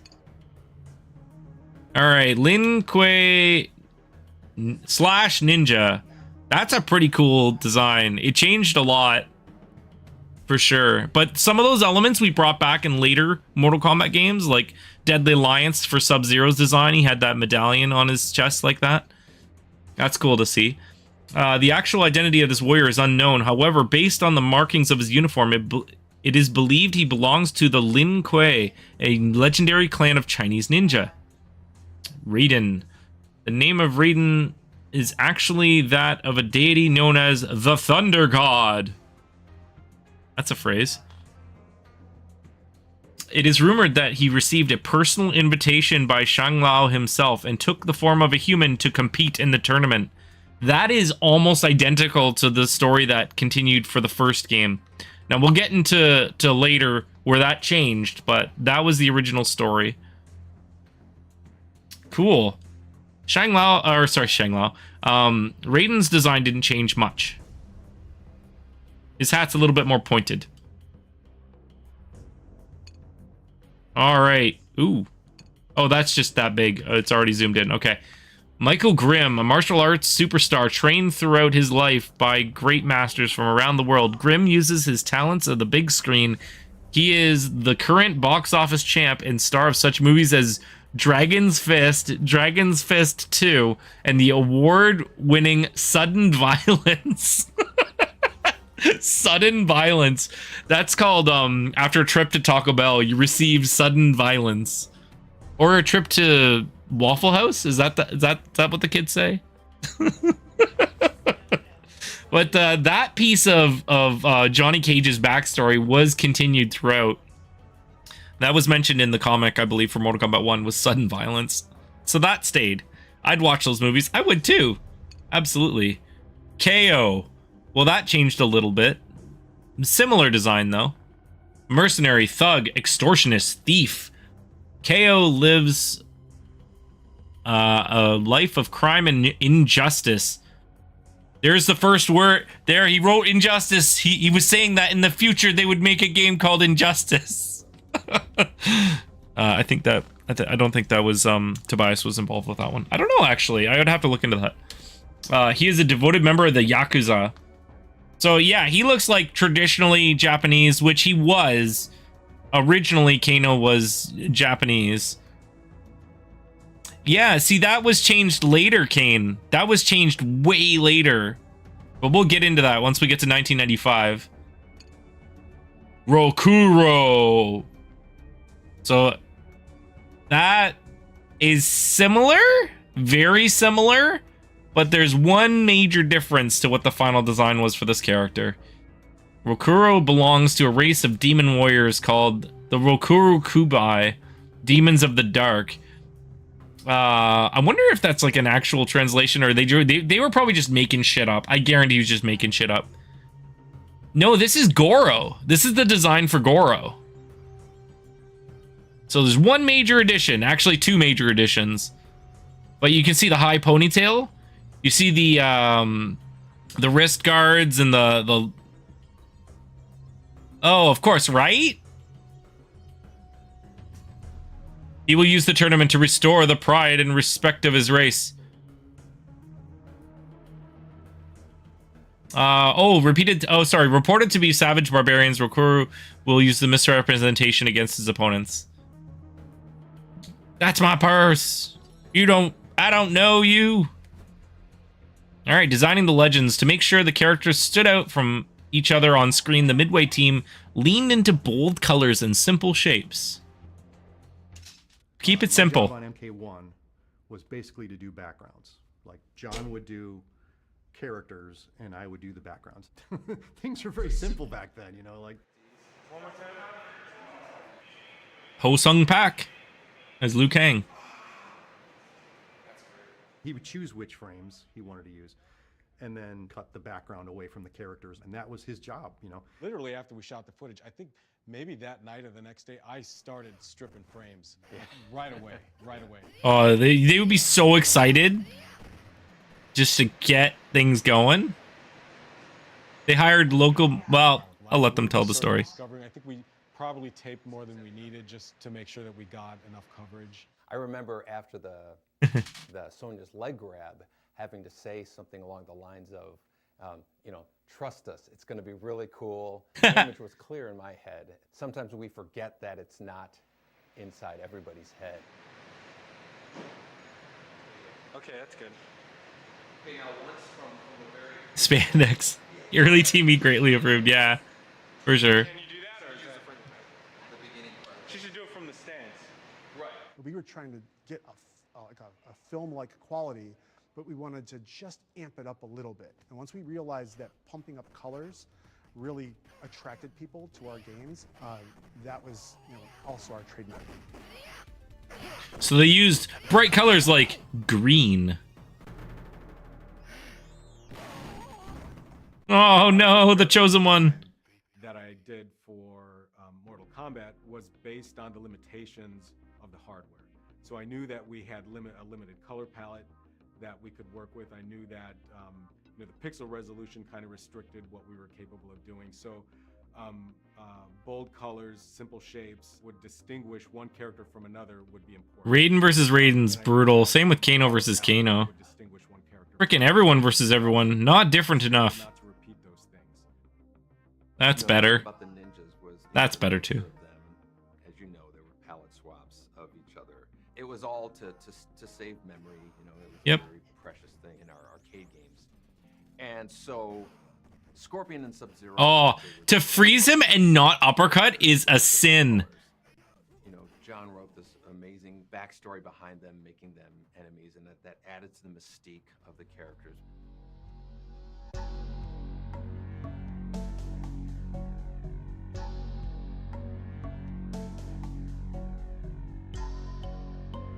In one of the pages of my notebook, I had scribbled, okay, here are the characters and here are their archetypes. Reason not upper. Yeah, exactly. We need a hero.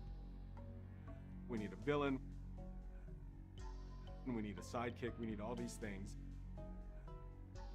I was a big Joseph Campbell fan. I had read his books, and I was aware of the hero's journey and the character archetypes that he had sort of outlined. I thought, okay, well, if we could tell implicit story through character archetypes, the players might sort of almost subconsciously relate to the characters in a particular way. So that played a part in sort of the character choices we made. I don't recall exactly why we did some characters and not others. I know that we were limited with the number. Kitsune, who's that? A few of them I remember not using. She was supposed to be a Mortal Kombat one. Called Minamoto Yoshitsune. It was based on a Japanese mythological character, and another one was called Rakuro, who was based on, I think, a Japanese mythological beasts. Those two characters didn't make it in. I think part of it was because the names became a big deal for us. It's like, you know, It's hard for people to pronounce. Yeah. You know, if a name was too long, we knew it was going to be difficult to display on the health meters. It was usually silly things like that would play a part in some of the choices we made. Most of the characters' names came from John Tobias. A couple of the characters, he didn't have a name written down for them. He had Ninja 1 and Ninja 2. I was a little bit more of like a simple superhero mindset, so I started calling them Scorpion and Sub-Zero. Those simple names were kind of like my influence, but the authentic, cool names, Goro, Shang Tsung, Kano, Raiden, you know, that was John's deal. Mortal Kombat, your mom. There wasn't a lot in the way of concept art that we did. Conceptualization was just limited to just scribblings in a notepad. So simple. I don't remember many, if any, drawings of backgrounds, but there may have been some. I just remember kind of like I said, just winging it and doing. Just go. Here's a dungeon. Go. That became Goro's lair, you know. That's crazy. I had already learned how to do. It's cool with the scrolling. I was just gonna say the parallax scrolling there. So that worked out well with doing parallax stuff for Mortal Kombat as well. I know there was one specific background that he wanted, and that was with statues, the statue background. Just make something look cool. That was basically the rule. The rule of cool is always the best. And just to get references and stuff. There would be, you know, an interesting vase, and I would video that vase, and then I use that, and that's Shang Tsung's one of Shang Tsung's thrones is like the vase, you know. The dragon that was sitting on Ken Fedesna's desk. I just said, hey, can I video that? And he's like, cool. So I grabbed it off his desk, took it to my office, and grabbed it. That's like in one of the backgrounds. That's yeah, in the courtyard up there. And then there's the pagoda in Chinatown that I videoed that and used that as, you know, the courtyard, I guess we call it. I think, you know, Shang Tsung is also in on the chair, and it's that big roof thing. That's from Chicago. That's from Chinatown. So Parents group opening a book. And go, oh, that's a cool right geek thing. You know, get the camera, take video of it, and use that. There are things from books in Mortal Kombat 1. You know, I just went out and grabbed stuff. What looks cool? Kind of a guerrilla artsy sort of way. It wasn't really planned all that much back then. And the thing is that they were just so like, this looked cool. It didn't matter as much of the meaning as it was like, this looks awesome, and it fits within the world, right? All right. A world begins to take shape. With a few simple sketches, John Tobias took the first steps towards creating what would become an expansive universe. John Vogel would soon take these concepts and begin building the game's fighting arenas. So here's a closer look at what they were talking about here. Main courtyard of the settings. The main courtyard, the first series of Kumite will take place in the open courtyard of Shang Lao's fortress. Day, setting sun, night, lightning, stormy. So there was supposed to be multiple times a day. See, that makes sense why in Mortal Kombat 9, Shang Tsung's throne room is at night in a storm. That makes a lot of sense. I absolutely love these guys. It feels like we're sitting down and having coffee with them. Yeah, no, it's great. For sure. Outdoor setting in the first series will also have different weather conditions. This won't affect the players, but will provide a variety of different backgrounds. So I think that was a limitation, probably, why they couldn't have that be a thing. Now, they did have a night, like they had a couple night areas, like they had, well, that's not entirely true. Yeah, because they had, the pit was a nighttime area. The Warrior Shrine, which was the level with the statues, was a nighttime level as well. I think that was it. Goro's Lair, you don't know what time of day it is there. It's just dark.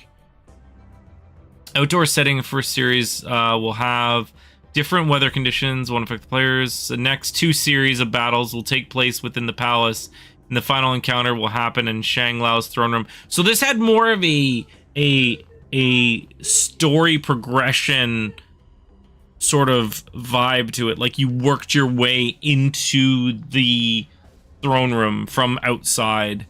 That's really cool how it had that original progression, and then they just sort of, I'll have to go back and actually, like, well, not have to go back, we will be playing Mortal Kombat 1 at some point tonight, but back then they dreamed huge for an arcade machine's hardware. Yeah, oh yeah. But yeah, like seeing how the progression of levels, because you start, I think the first level is the courtyard, then the palace gates, then the Warrior Shrine, then the pit. I think the pit's the fourth. I played a lot of Mortal Kombat in Sega Genesis. I don't know if it's the same for arcade. Worked my way into his mom. Everyone's mom's getting worked. Good for them.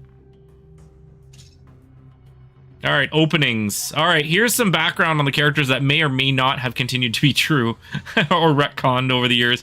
Liu Kang, once a member of the super secret White Lotus Society, Liu Kang left the organization in order to represent the Shaolin temples in the tournament. Kang is strong in his, it's like, scratch out, religious beliefs. We're gonna go with beliefs, and despises Shang Lao. Still Shang Lao, though the protagonist's name was officially Liu Kang at this point, but Shang Tsung was still Shang Lao.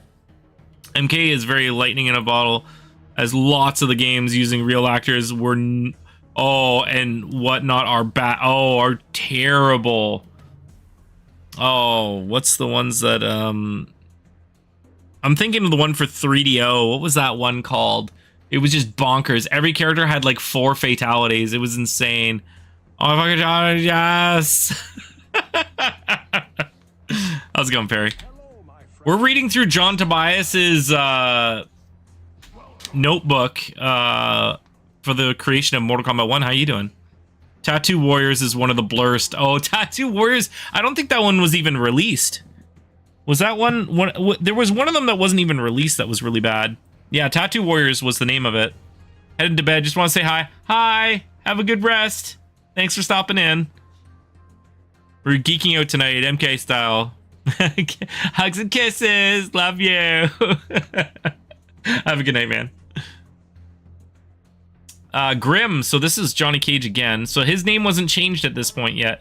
Martial arts superstar trained by great masters from around the world. Cage uses talents, big screen, champ, Dragon. Okay, so that, see, at this point, this was pretty well locked in.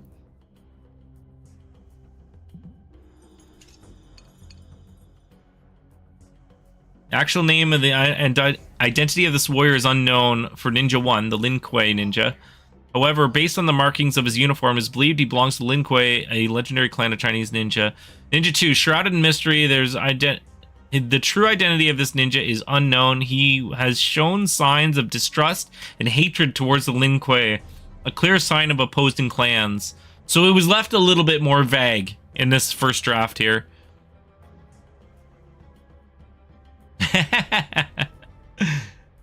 The name Raiden is actually that of the deity known as the Thunder God. It's rumored that he has received a personal invitation of Shang Lao himself. It took form of Raiden's wisdom makes him suspicious of Lao's true intentions for hosting the tournament. So Raiden is seen here as more of a, yeah, this is interesting. This leans heavier into his later motivations, because Raiden has interesting motivations in Mortal Kombat 1. He's not the hero of Earth that you think he is. Gongoro, a 2,000-year-old half-human dragon. Gongoro is defeated for the... Oh, it's undefeated for the past 500 years. He won the title of Grand Champion by defeating Shi Sao Shitsu? A Shaolin fighting monk. It was during... So there's the Shaolin connection there that later became Kung Lao. It was during this period that the tournament fell into Shang Lao's hands and was corrupted.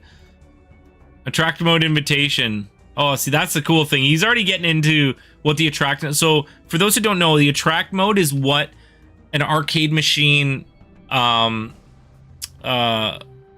on the screen while no one's playing it. It's your demo mode, basically.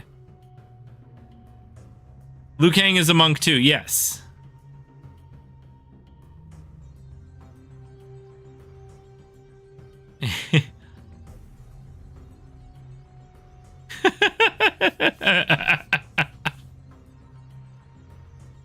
Exactly, Brian. Exactly. Attention! The Imperial Court of Shanglao invites warriors of all styles to compete in the most glorious of martial arts tournaments. The contest will be held in the island fortress of Shanglao. He named it after himself. What a pretentious prick. Located at the center of the Celestial Sea. Grand prize, immortality. So there you go. So there's your original draw to bring the heroes in. But this is all this is all original concept ideas. This was never... This is not the final idea. Should add Mariah Carey to my impressions. I don't think I could do that. I think Christmas would get a little too crazy. Attract mode invites you. Oh, see, I like this idea. I like the scroll idea. That's pretty fucking cool. You know what? Their attract mode was good, but that would have been awesome too. That's a cool scroll. Logo, text, horizontal. Probably not enough space. I guarantee there wasn't enough space. They're like, we can't do that. So the bios in attract mode. These early character biographies evolved to create rivalries that made Mortal Kombat's world more interesting and exciting than merely two sprites hitting each other. John also suggested a scroll of Shang Tsung's tournament invite appear in the attract mode, which was ultimately not pursued. Exactly. All right, you ready? This is the beginning of the creation of a monster. Creating a monster. In addition to the playable cast of humans, John Tobias imagined a fearsome four-armed boss monster named Goro. Look at that, he had a tail at one point. I didn't know that. I haven't seen that drawing before. That's really fucking cool. Look, at one point he had no arms. No, this was just to get the peck design right. The tail is actually cooler. It adds something else to it. Yeah, like when you see his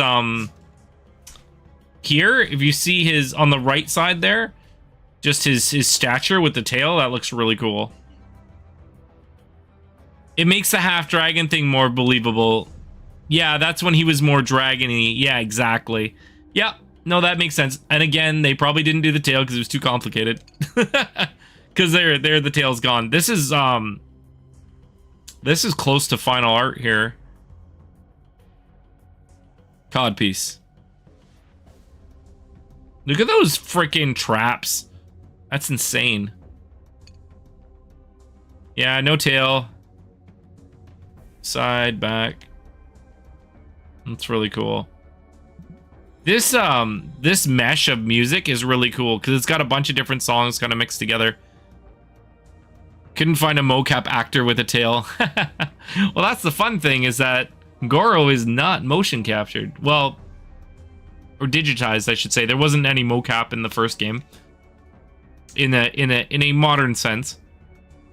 Goro lives. Once the design was final, Goro was created as 2 posable foam-covered models, a primary and a spare, and animated using stop-motion techniques. Goro's original model now sits under glass at NetherRealm Studios. All right, saddle up. We're going to NetherRealm Studios. Get in, losers. We're going to NetherRealm Studios. Oh my gosh, I include myself in that. That would be awesome. I would love to see the original Goro. That is fucking cool. To see it or heist it? Oh man, okay, so the movie concept. Let's get Nicolas Cage on the line. I'm gonna steal the Goro from NetherRealm Studios. That'd be amazing. That's really cool. Heist, I'm in. Yeah, right? All right, Adam, let's go.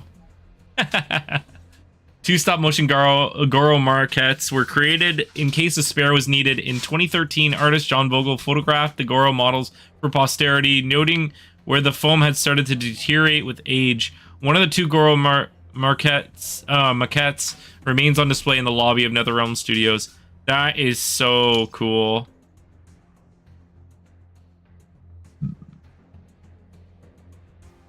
Yeah, you can see with the arms starting to detach.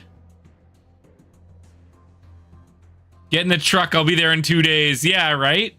That looks like the top of a pencil. That's really cool, man. Look at those veins on his arm there. You don't really get to see that very well. That kind of detail. Like fanboys, instead of Skywalker Ranch, we go and steal Goro and take him out drinking. Oh wait, there's 10 images here? Oh my gosh, guys. We got the back of Goro.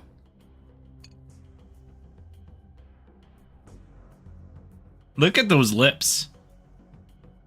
He's gonna watch out. You're either gonna get killed or kissed. I don't know what order in. Ah, he's got no pants. Somebody put pants on Goro. Can we get pants on Goro, please? Goro needs pants. We gotta start a GoFundMe for Goro. GoroNeedsPants.com. Dem nips too, yeah. Okay, there we go. Goro with pants. Oh, thank God they put pants on him. I think I saw those lips in Gremlins. Yeah, very similar to Gremlins too. GNP.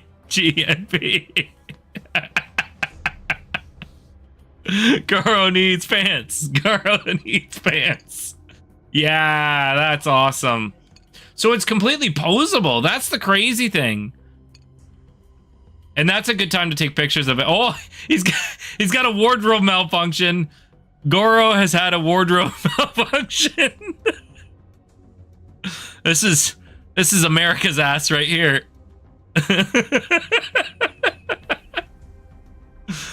Oh, that's really cool though. Look at the spots on his back. That's really cool. Look at those toes. Oh, he only has 2 toes on each foot. At least he doesn't. That's Outworld's ass. I like yours better, Kane.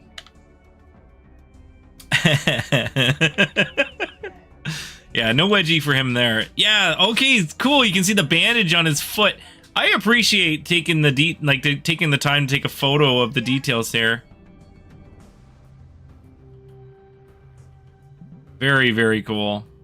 Was that the last one? I think that was... Yes, okay. Just double checking. Don't want to miss anything, guys. We're doing it... Wait. Did we not...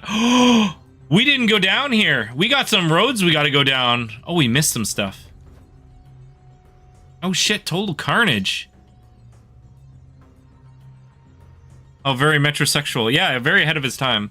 Oh, that... Total carnage was basically Smash TV, but like... Oh my gosh, that's amazing.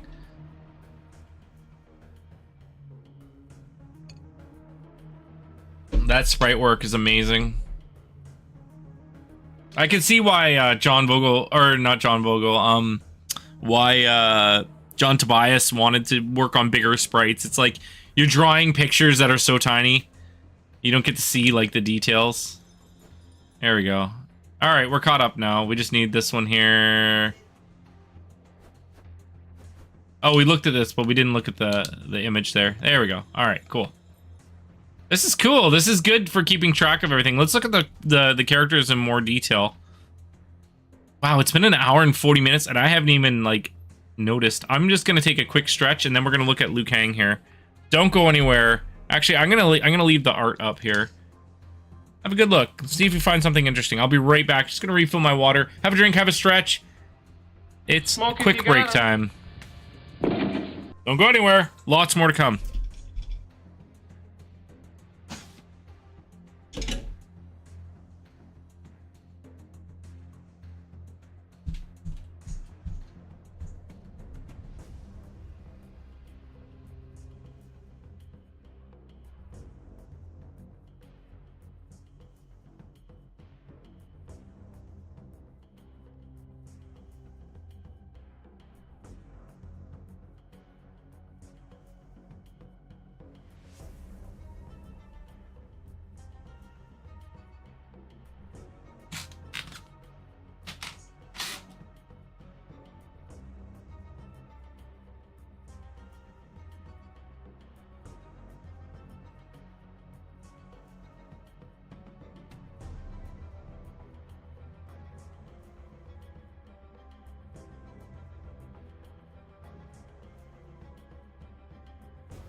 Lurking while I pack. Thank you, Brian. All right, let's look at Minamoto Yoshi Une? Yoshi Une? Original Liu Kang. The character Liu Kang started as Yoshitsune Minamoto, a master martial artist named for real-life samurai warrior. The character later evolved into a Shaolin monk. before their time. Some characters would not appear until later games. Kitsune would become Katana in Mortal Kombat 2, while elements of Striker would inform both Sonya and Jax. A different form of Striker would eventually appear in Mortal Kombat 3. Yo shit soon, eh? Yeah. So that's Kitsune. Shang Lao's princess daughter betrays Lao. She falls for Kang. Background, non-playable. Palette swap for two ninjas, a hunter and the hunted. Yep, so there's your... look at that. Maybe rival clans revenge story. So that is the first, right down here, that is the first idea for Scorpion and Sub-Zero having a revenge story in their in the background. That's really cool. Curtis Stryker, a member of the U.S. Special Forces unit, his exact position in the military is unknown. It is known, however, that most of his martial arts studies were obtained from a ninjutsu grandmaster hired by the military to instruct a select group of its soldiers. Very different in later games. All right.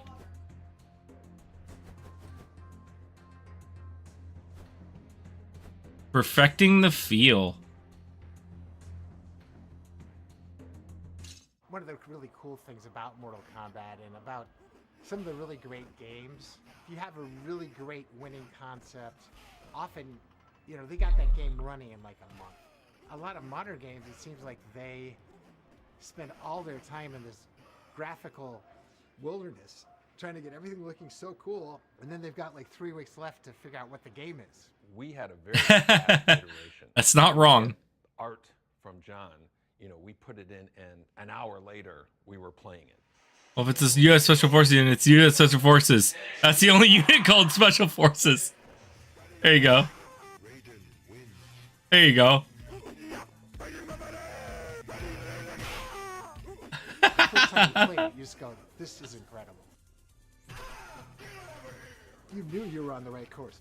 Like just eager to have people in and give them feedback on stuff. A lot of times it was just, you know, someone, you'd have someone in your office to look at something and they go, hey, what about this? And then, you know, maybe that's a good idea. Ideas could come and be turned into reality in hours. The same day. Yeah. In fact, I remember we would record a little bit of footage. Okay, one more time. All right, that's good. And it wasn't until Ed That's his actually got close the high chance punch. to get them in the game. Not until that point would we know that we were making the right choices. Yeah. When we were making this game, Street Fighter 2 was the big rage, and I was a huge admirer of that game. At the same time, I felt like there was a little bit more ceiling room in terms of how outrageous you can get with the moves. We wanted characters using magic, disappearing, teleporting, doing all these kind of unpredictable things. And a lot of the moves were constructed from kind of almost like scraps. Kano's ball was from his flipping animation. Scorpion's teleport was from his jump punch animation. You know, Scorpion throwing a spear and pulling somebody in, that, you know, it was something that I remember I thought of that was just an outrageous move that wasn't seen in any other fighting game. Right, although we used to try to do the wind up and throw was usually like 5 frames maybe. Like if you went like yeah, something like that. It was one of those spur of the moment inspirational ideas that It changed everything. like Yeah. very signature, very iconic to Mortal Kombat. The way he was implementing them was so interesting because he uses the frames of animation, and he was, as a programmer, would move them around to do things. Like he would define like how things animated across the screen. When we did the Liu Kang flying kick, you got to stop him once he makes contact, and it'll make the impact feel like it's a lot more intense and more forceful. Yeah. Again and again, how important it is that we get the timing of all these things correct. Other than, you know, how John would define what the actual frames of animation were, Ed defined how things moved around. Yeah. There's little nuances that are put into the game that a lot of players don't identify, but they just know that it feels good, and they're not sure why. Yeah. Oh yeah, absolutely. The impact of a shadow kick is great. The spinning roundhouse kick is underrated in this game. It should be really smooth, and I want it to be like 100 frames. And it's like, no, it doesn't feel good. It doesn't feel good, and it has to feel good. Yeah, they shortened that substantially. It was just pop. It was there. Just bah! It's got to have impact. Impact and drama.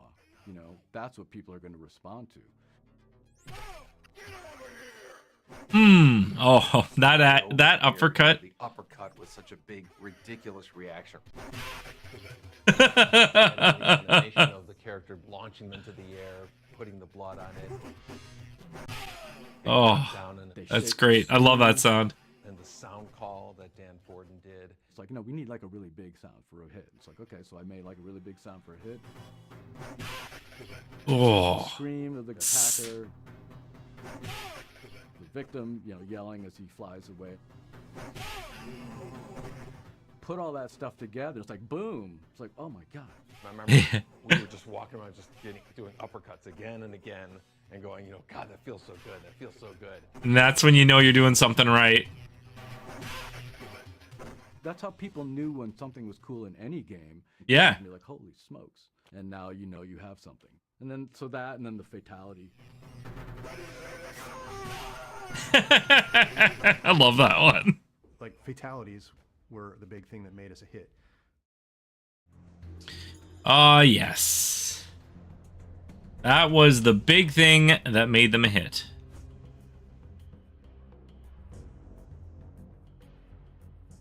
Here you go. This is the raw footage. It looks like the raw footage of the full creation of Scorpions. Get over here. Shot his idea for Scorpion throwed projectile at opponents using a rope to reel them in. Here, Ed and John talk about the direction demonstration of the attack they intended to create.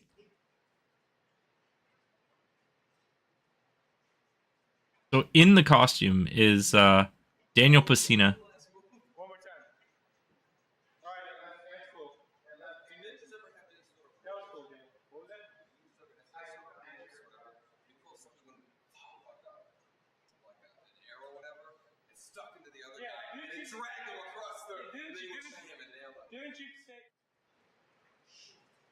Right, although we used to try to do the wind up and throw is usually like 5 frames maybe. Like if you went like that. Yeah, something like that. Maybe something more like you do like this, because you know what I'll do? I'll like trail the rope. What? And there's so much detail in the costume you don't see, Alex, too. American Ninja 2, yeah. They're almost there.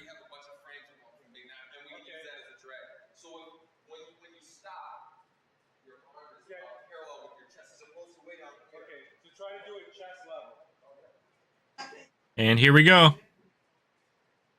That's it. That's it right there. That's so cool.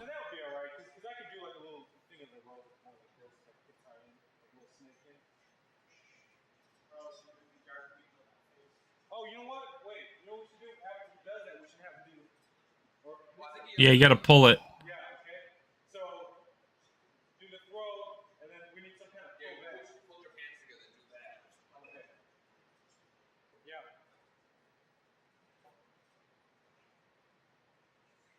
There you go.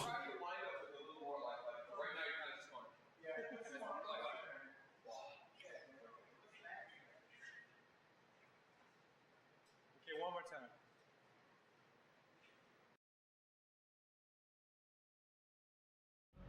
Yeah. That's awesome. That's so cool. That was a classic moment for sure. I remember when I saw that first across my feed on then Twitter, like years ago when I first started following Ed Boon on there.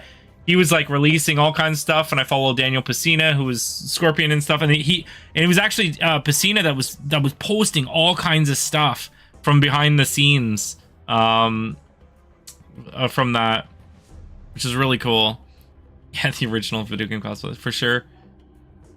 Two Ninja has 2 stances. During filming, Ed Boon came up with the idea of default stances for the 2 ninja characters. This subtle but important change would give each character a unique look while idling.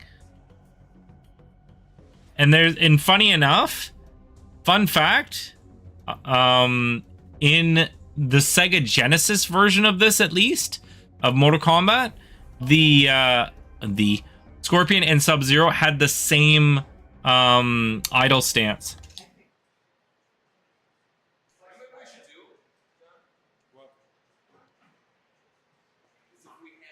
MK Air Journal, yeah.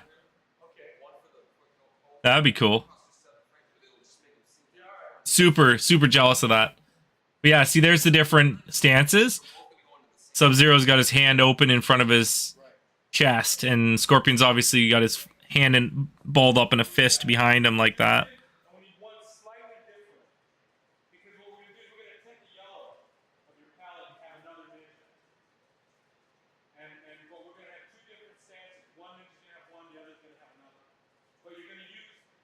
And it's funny because Scorpion's stance of being completely straight up like that, without any sort of hunch to him, like, you know what I mean, not grounded, because Daniel's a professional martial artist, so he knows to, like, kind of ground himself a little bit, versus the final thing they went with was him, like, more standing up, which would be less balanced, right? You could get knocked over easier.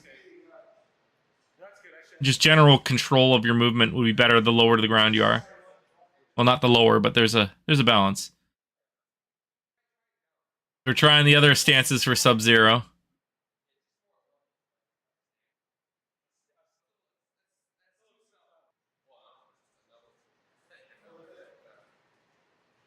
Trying to come up with ideas.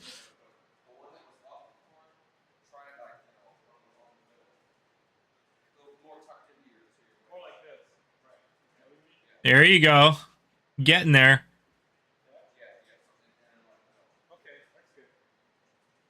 Then he opened up the hand.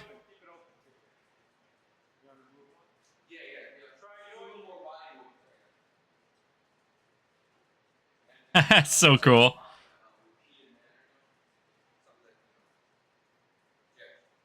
Yeah.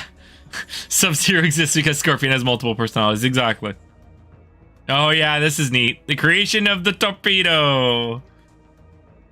Silhouette. Ed Boon demonstrates his vision for Raiden's flying torpedo attack, after which actor Carlos Pesina delivers the move in 2 quick takes.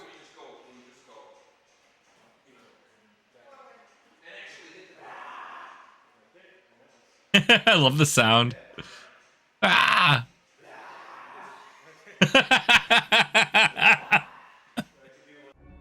Ah! And then, of course, they just removed his leg. It's like the stupidest thing ever. just do some befuddling. All right, too many buttons. Early in development, John Tobias sketched out a possible control layout using 7 buttons, low, medium, high punches, and kicks, plus a button for block. But this idea was only entertained for a few days. Removing 2 attacks resulted in the final 5-button layout. So the medium punch was removed and the medium kick. You still picture Christopher Lambert? Yeah, makes sense.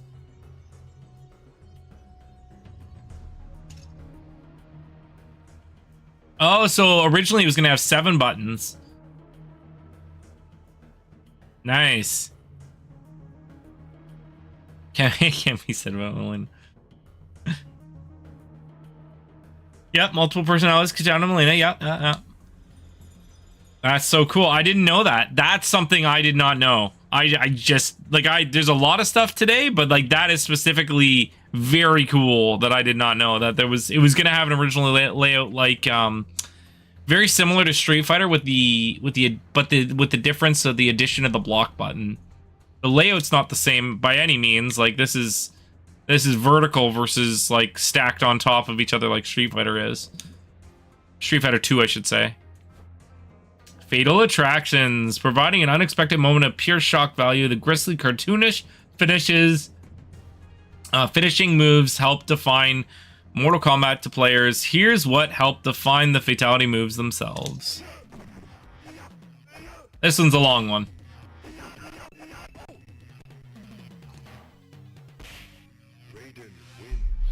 Street Fighter had this feature which I loved and hated at the same time. You can get your opponent dizzy.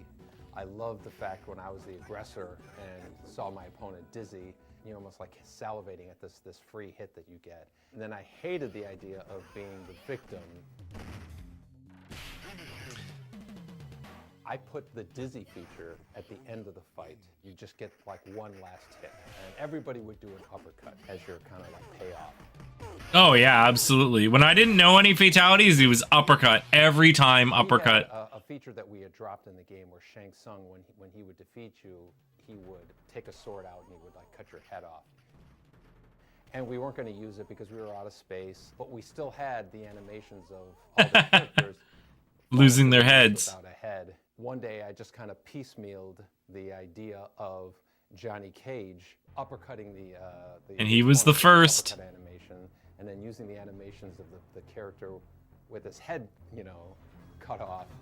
Isn't that wild?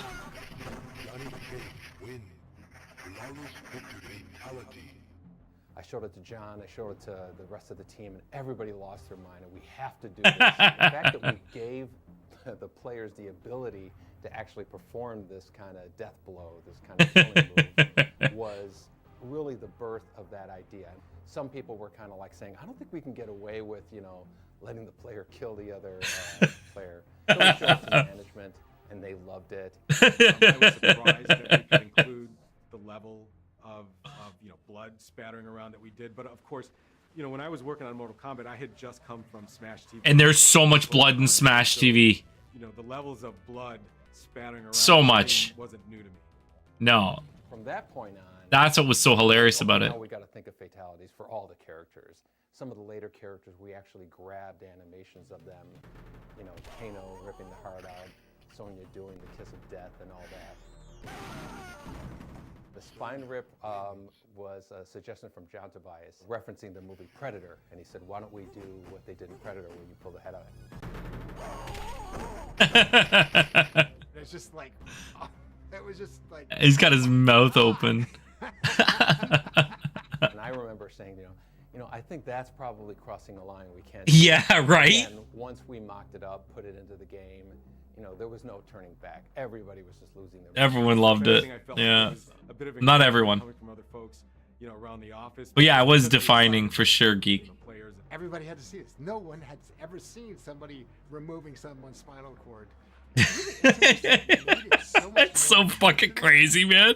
When you think about it. Yeah, you know, it's almost like that barbaric, primal emotion, like, yeah. We never performance captured a fatality for Liu Kang, but there were some animations that we had not used. One of them was this really cool cartwheel kick. He's so talented.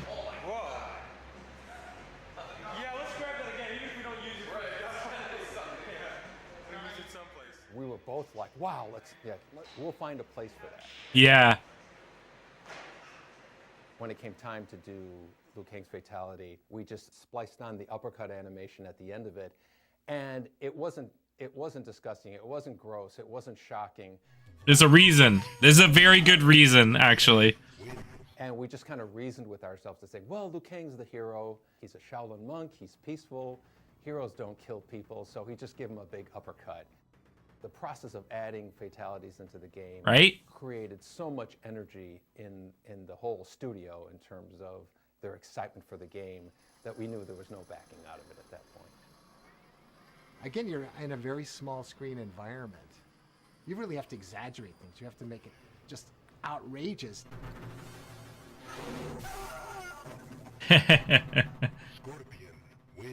Found the Holy Grail. It's like hitting the lottery. You know, it was something that we knew was going to be a signature part of Mortal Kombat. I always judge a great game by how loud players get when they play. You yell at your friends and laugh, and the volume level is a measure of a good game for me.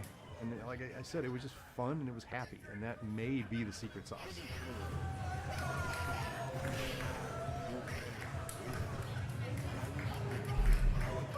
again, when And you it see still gets that people reaction, right? in their minds and they're reacting to it. There's your fuel. There's your fuel for the next, for the next year to do it. So.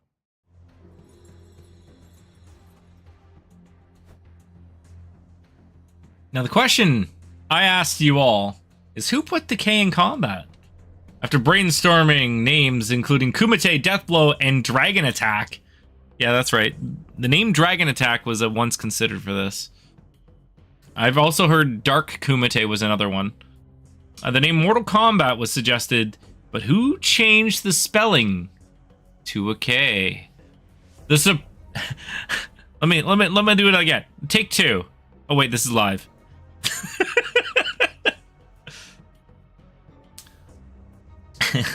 The name Mortal Kombat was suggested, but who changed the spelling to a K? The answer may surprise you. Who put the K in combat? I did. I put the K in combat. I didn't come up with a name, but the K. This is my story. This is my memory, anyway. I came up with mortal and the K instead of a C. Yeah, we know what's gonna happen. We're gonna come up with all the names. We're all gonna like them, and Ed's gonna hate every one of them. Why? DEFCON is overused. Where? Everywhere. Death? I've heard that so many times. Yeah, every time you watch War Game. Ed's probably right behind me. DEFCON? No, you didn't. I think there's different stories going on. This is my recollection. It's been 30 years. We had a bunch of words written on a grease board. We didn't have a name, so there was a bunch of possibilities, and one of them was Mortal Kombat. Combat was written, I don't know if it had a K at the time, but Steve Ritchie, he said the words, "What about Mortal Kombat?" They had combat on their whiteboard, but they were all a lot younger than me, and I'm not sure they ever heard of the phrase, "They fought in Mortal Kombat," meaning somebody's gonna die. Oh, it's perfect, right? It's Mortal Kombat. And when he said that, from my perspective, it was like, whoa, there's the name right there. But I don't remember. Do you remember where the K came from? Yeah. So what I remember was that, and then I think we went to legal with that name, Mortal Kombat, with a C, and they came back and said no, because they couldn't trademark it, because it was, I guess, a common term. I remember it was John Vogel. Right. Who wrote There you go. Yeah. There you go. In fact, he might have done that before that conversation with the legal department. As a joke, I was in the room with Ed. As a joke, I changed the C to a K, and we were like laughing about it. Ha ha ha. That'd be funny. Oh, it's so stupid. And then so I said, all right, and I was putting it back to a C, and he goes, no, leave it. Just leave the K. And so that's my memory as how it happened. That's fucking hilarious. Because the C was like, I don't know, just look cooler with the K. That's my thoughts. And then I think we went back to legal and said, what about if it has a K? And then they went away, and then they came back and said, yes, you can. If you put a K on it, we can. That's so fucking hilarious. John Vogel's involvement does ring a bell for me. I don't think I was enamored with the K. I think I thought it was goofy. And then when the realization hit that, well, if we change it with a K, we can use Mortal Kombat, it's like, oh, damn it. We're going to give it, like Vogel was right. You have to say he's right. You hate me or love me for it, now C's are now K's. Yeah, forever. Thanks, John.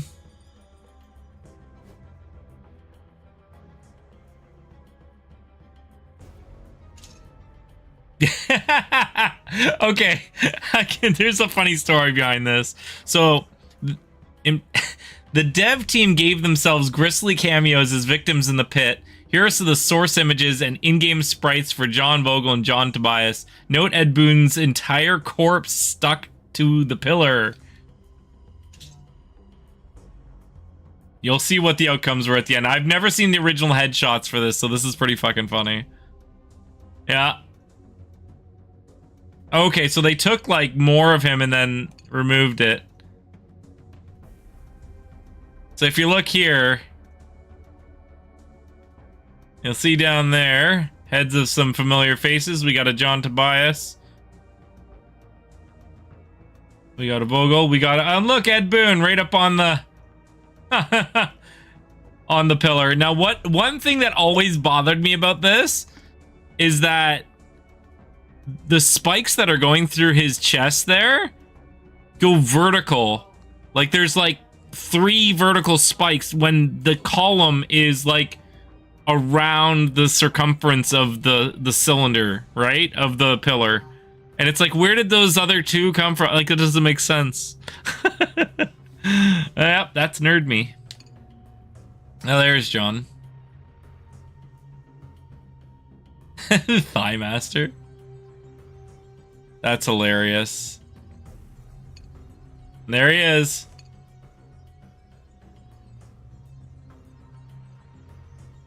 This is back when Reptile had the name Scorpion up there. Because they didn't give him a name card for his health bar. But he is referred to as Reptile in the game. A deep dive into the sound of Mortal Kombat. Mortal Kombat's sound designer and composer Dan Forden discusses his inspirations and process for creating the original music and sound effects for Mortal Kombat. This is the sound area. This is where they make all the sounds for the games. I am an audio director here at NetherRealm. The sound guy, you know, like gotta get the voices in. Dan shows you cool stuff every couple of days. He just comes in and you go, great, this is awesome. And he's a lot like Ed, where I just have this confidence that, you know, he's going to go away and come back with something spectacular. That's the Johnny Cage Nut Crunch, I believe. It is. MK2. Didn't someone make a candy bar, Johnny Cage Nut Crunch bar? Again, we didn't know what we were doing, so okay, it's a fighting game, a lot of yelling, a lot of pain.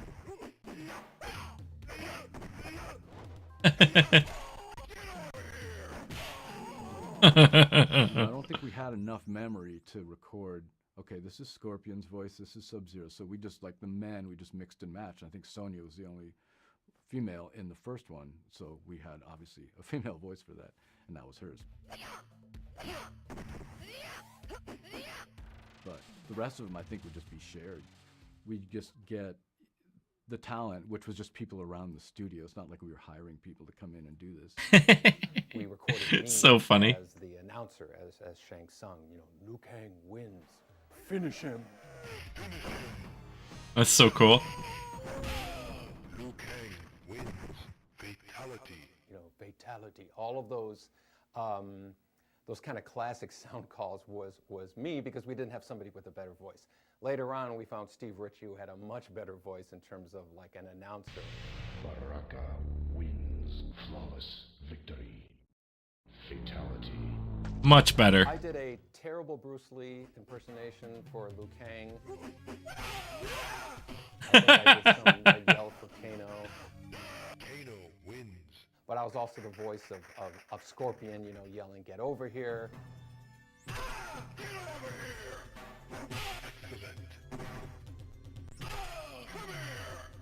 I had worked with Dan Forden for many years at the time. I remember there was another sound guy who thought that was the stupidest thing in the world, and it kind of was. You know, why would a ninja, you know, yell "Get over here"? That's No, it's the stupidest idea ever, but it's just, I don't know why, it's great.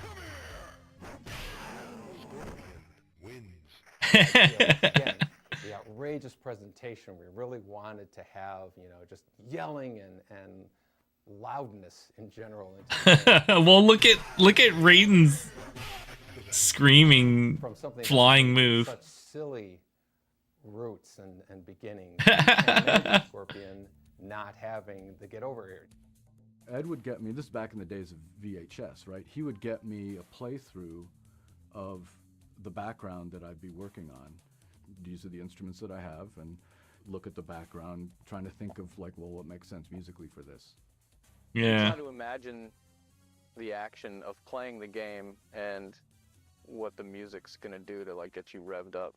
Ever since, I don't know, the 70s, early 70s even, always liked progressive rock a lot. So a friend of mine turned me on to King Crimson in high school, and that's been like a love. King Crimson. I gotta look that up. There's no doubt that there's a lot of King Crimson influence in the Mortal Kombat music that I wrote over the years.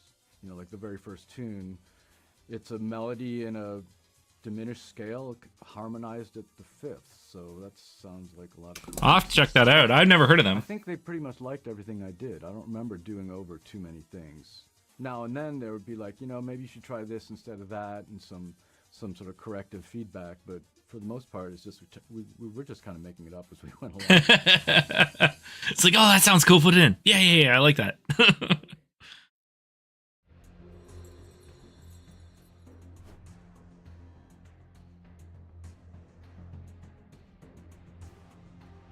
The first public test. When a prototype game was put in a real arcade for critical playtest, developers got to see real-world reactions to all the hard work, both good and bad. This is going to be interesting because it was a... well, let's let them say it.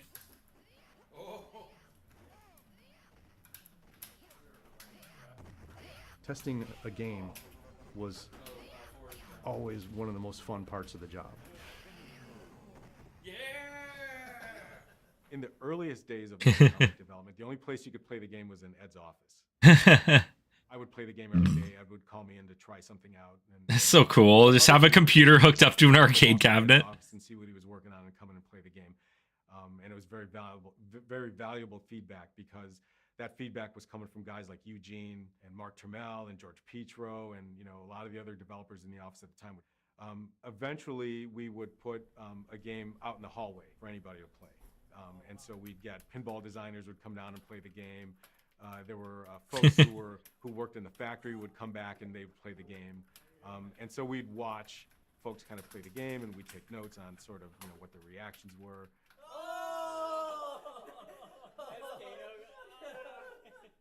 So close. There is only one winner. New games: X-Men, Mortal Kombat, Street Fighter Champion Edition. Determining what's working and what doesn't work. Look at this. What a look. Being on test The is like first, one of the best parts, one of the most exciting parts. like showing public sort of Our first showing of the location game. test was a weekend test that we did, and that was done at an arcade called Times Square. It was a Friday night, so it was packed. The arcade was packed, and there was a crowd around the Street Fighter game. Street Fighter 2 Right? was out at the time, and I just Right, thought, Jester? There's no way these guys are coming over to play our game. It was like this big event. The whole video game department would go, no matter whose game it was. You'd roll a blank black cabinet into an arcade and just turn it on. Yeah, and see what people, how they reacted. When we brought the That'd be so terrifying as a developer. Just be like, oh shit, I hope they like it. Have Sonya yet. A whole bunch of Oh, there's only 6 characters. Interesting. and it was all about just kind of the fundamentals, the feel of it, the reaction to the visual, the reaction to blood. God, I can't imagine. Yeah, right? It'd be so like edge of your seat. You'd be so stressed. Rush, that reverie, or the destruction and devastation if something doesn't work out. Yeah. It's like, oh, we got to fix that. And it hurts. It feels bad. I remember watching the first player. He was one of the guys from the crowd walking over and looking at the attract mode and then dropping a token in and playing the game. And then I remember he walked over, tapped, fell on the shoulder, called him over, and then the other guy came over, and then they played the game. And then slowly people migrated over. Whenever you would see a secret move come out, I remember the first time they saw Raiden do the dive move, you'd hear an audible, Like, oh. cheering or gasp. How did you do that?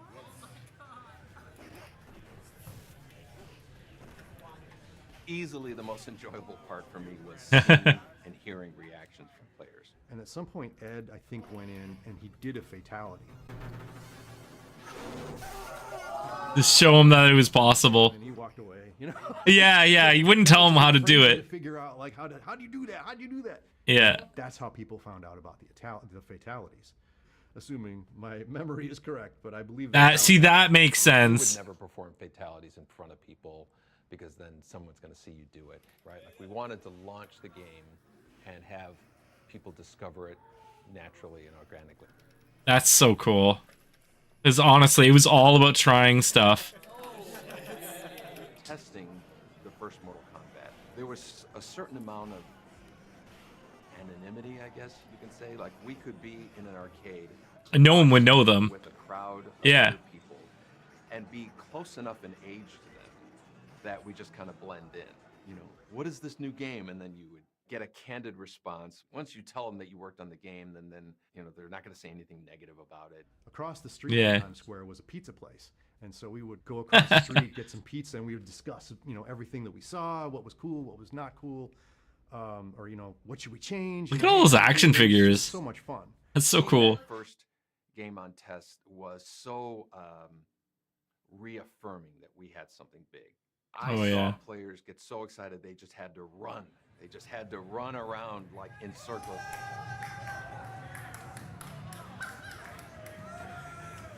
No, another loser. Back of the line. Back of the line.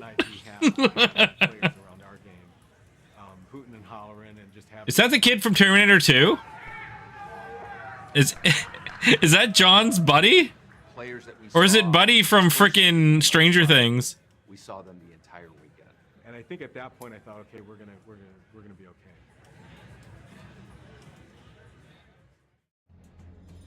Ah, that's so cool, man.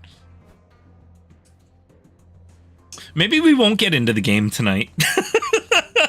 Looking at the time. You've all seen the game. It's old. This stuff's better. Lieutenant Blade reporting for duty in an April location test with a work in progress build. Right? What game? There is no game. This will be the first gameless stream. You know what? Let's put that on the thing, or do I just like break that right now?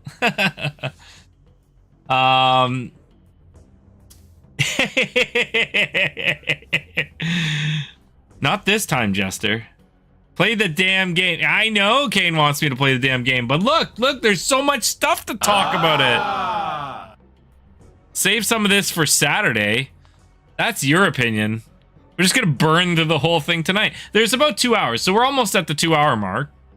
I was hoping just to go through Mortal Kombat 1, but it looks like the whole thing is on Mortal Kombat. Oh no, this is all Chapter 1, guys. Guys, this is Chapter 1. Look at the top. So as I go through all these videos... Yeah, this is all the first part. There's gonna be lots for Saturday, Kane. Which one is it? There you go, it's 14. So after seeing players react, the team realized they wanted to add another to the roster. The team added Sonya, reworking Stryker's background as a Special Forces soldier.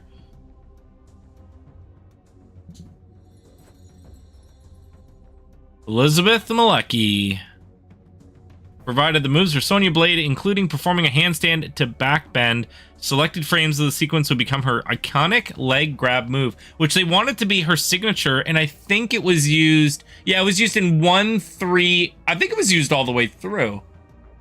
Trying to think if there was a version of Sonya that didn't have the leg grab. I don't think so.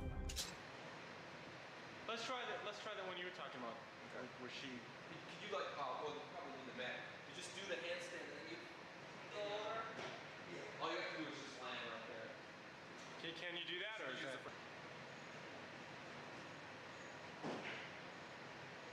And there goes my back. Is that enough for you? Yeah, let's try it one more time and just step up a little bit, just in case I need anything before, just in case. Start a little bit further up. Can you start on the mat?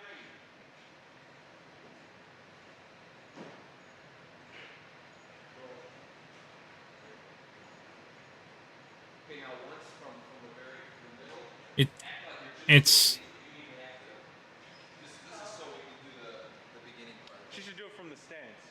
Right, from your stance. Get like in your stance and just act like you're getting into it. Yeah, there you go. You step up. Okay, that's good. It would have been so hard to explain to the actors, like just like. You'll be impressed when you see what we turn that into. Yeah, because it's so abstract to them. They're like, "What the fuck are you making me do?" Right? Boone and Tobias. Ed Boone and John Tobias' skills complement each other extremely well. Both men, as well as team members, explain why they think they made such an effective pair. This Let's was see. Our first game that we were doing kind of as the leaders of the games. You know, Mark Trammell was the kind of leader of the Smash TV team, and Eugene was kind of the leader of the the High Impact team, along with John Newcomer. And so this was kind of like our first solo project. I think they have complementary skill sets. We're symbiotic in a way. Certainly in the first few games, it was just like we just knew what the other person was looking for. And I don't know if we ever, I mean, if we had an argument, it certainly wasn't about the work that we were doing. We just seemed to know what the other person was looking for. They worked well because they trusted each other's talents enough to say, okay, yeah, you know what you're talking about. Ed took care of all the programming. John took care of all the art. They just had this unsaid, hey, you know, it'd be fun. Yeah, that's awesome. Let's do it. Working with Ed, one of his great strengths were just his focus, I think, and his ability to just grind and get things done. Ed, who was the sole programmer to create that game. That's crazy, man. That is just incredible. Yeah, exactly. In hindsight, one man programmed the entire game. His door is always open. He wants to hear new ideas. He's dangerously funny, where just busts me up at least once a day. He would just crack us up all the time, just his jokes, and he made it easy to work the long hours. John is a really good storyteller. John has a history as a comic book artist. So I think that probably contributed to his ability to tell a compact story.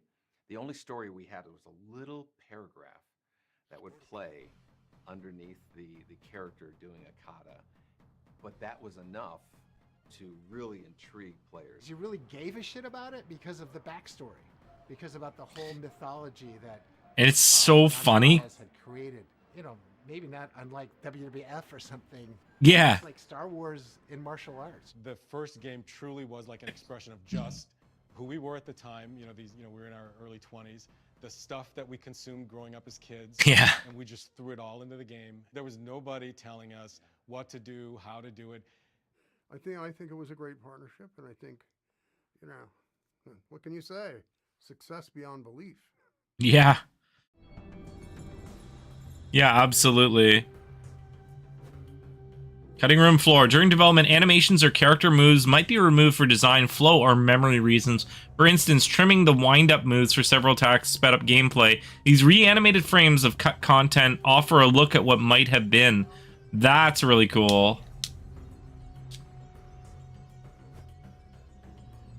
I've seen this animation been used in Mutagen. Yeah, so that's Shang Tsung's fatality. Yeah. I don't know if many of you have seen that one before, other than when they showed it a little earlier. That one's really cool. There it is. Ha ha ha ha! Yeah! That one's almost bloodier. There's a good spray of blood in there. Oh, did I say mutagen? I meant Mugen. Mugen. I probably said mutagen. And the mutagen? Yeah, okay, yeah, thank you. Yeah, I've seen Mugens with it. I've played Mugens with it. Fucking Toidles, yeah.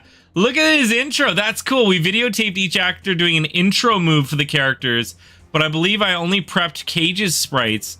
We cut the concept to save memory. That's so cool. So they were gonna like wave to the crowd. See, that explains why he doesn't have his glasses on. I thought that was interesting. Because he's always pictured with his glasses on, except for when he's fighting. Which it makes sense he would take his glasses off. But that's cool. I did not know that was animated. That's amazing. That's really fucking cool.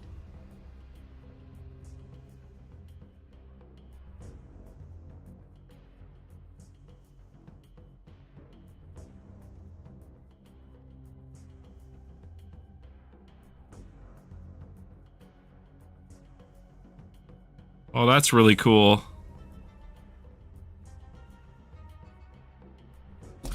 That's really, really neat. Johnny Cage flips out. This is an attempt at doing a front flip kick. I vaguely remember not being satisfied with the animation. Yeah, no, it looks weird. Yeah, I don't like it. I can see why they cut that. Just seems weird. Like, how would that work? Oh yeah, Grim. Back when, so he was Grim up to like near the very end. Name is Grim. Johnny Cage's character was Michael Grimm in early development, so a health bar with that name for testing. That's so cool. I didn't know it made it that far. I thought they cut that name way earlier. That's really neat. Goro had a death blow too. While Goro does not have a fatality move in the final game, one was animated showing the Shokan Prince crushing the skull of his opponent with one mighty hand.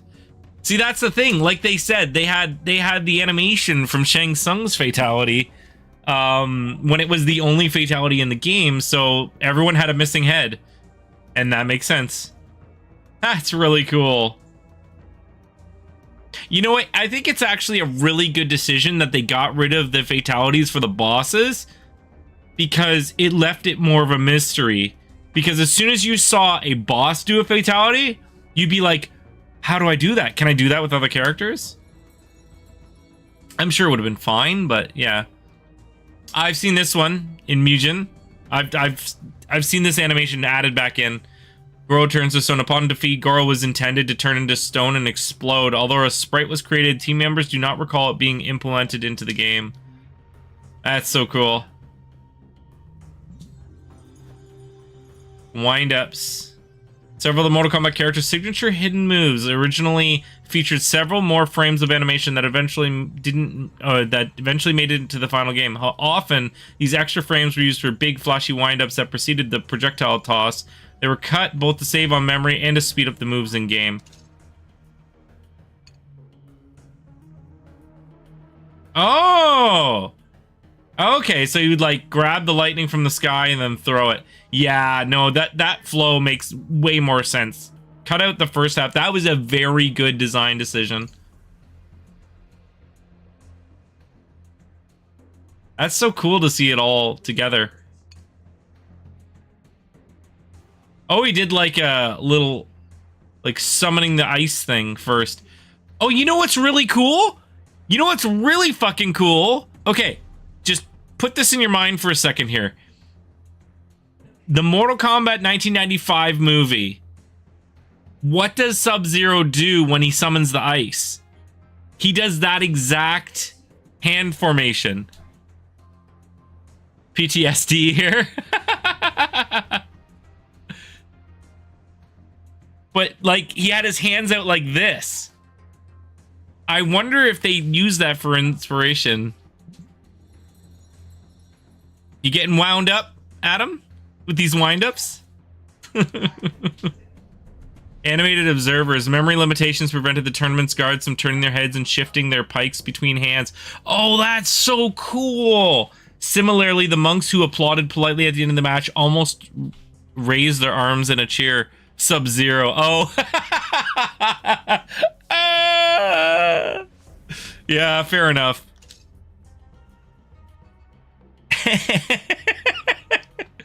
That would have been cool. It's cool to see the sides of the mask.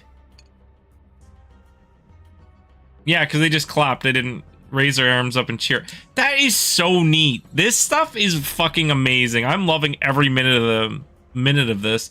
The unseen font. While Mortal Kombat's signature red font was only seen in-game for a few words like finish him, John Vogel actually drew out every character of the font. Here for the first time is the entire character set. Oh, that's so cool. I am the biggest nerd in the world. I live for this stuff.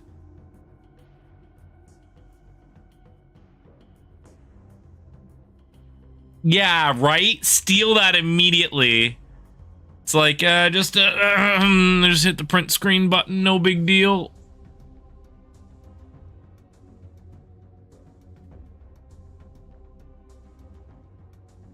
That's really cool.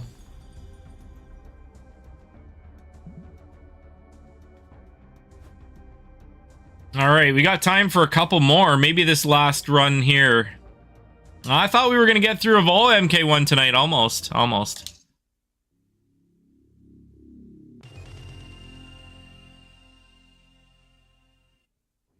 Your ears are not deceiving you. There you go. To be strong collectors suitable for a wide range of locations. The selling video? The most attractive elements of the arcade experience.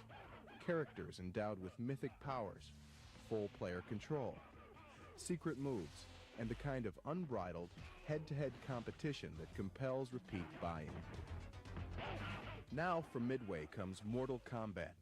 It captures the most That's the original arcade cabinet there. The art has been changed in later releases. More depth, more secret moves, and advanced digitized graphics, delivering the most realistic fighting action available. Begin Mortal Kombat by choosing one of 7 characters, each boasting an arsenal of unique talents. There's Johnny Cage, the brash Hollywood movie star. Kano, thief and mercenary. If you look carefully in these backgrounds, those animated backgrounds at the beginning, it's literally sheets on a wall that they did like in the last minutes of, oh fuck, we need something for this animation. Sub-Zero, the ultimate assassin. And Sonya, U.S. Special Forces soldier.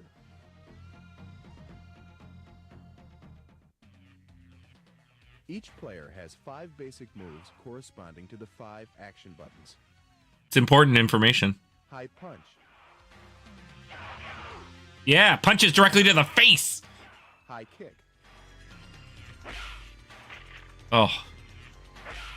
Feel the impact of that. That's solid. Low kick. But less impactful when he blocks it. Oh, high kick. Chester, that's fucking so... That is so fucking much, man.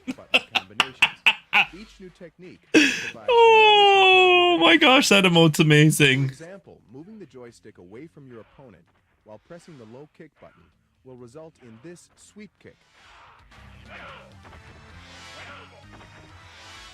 Moving the joystick straight down will put the player in a crouch. By then releasing the joystick and pressing low punch, you'll administer a devastating uppercut. Oh, it's so satisfying. The uppercut is still so satisfying. Oh, yeah. Secret moves play a big part in the success of any fighting game. Collections soar as players strive to develop a character's full fighting potential. Mortal Kombat has several times more secret moves than the nearest competitor. The button joystick combinations required to execute these moves are different for each character, as are the moves themselves. And each character's arsenal of secret moves offers unique tactical advantages. Okay, that's a little bit of a stretch because each fighter had like 2 special moves. Able to perform this devastating scissor throw. They were really pushing the scissor throw. Learning to activate Raiden's secret weapon lets you fire lightning bolts at your opponents. Yeah, nearest competitor equals Street Fighter, but Street Fighter had way more special moves. 2 out of 3 rounds. Players losing a match will have to buy... Oh, well, not way more. About the same, I guess.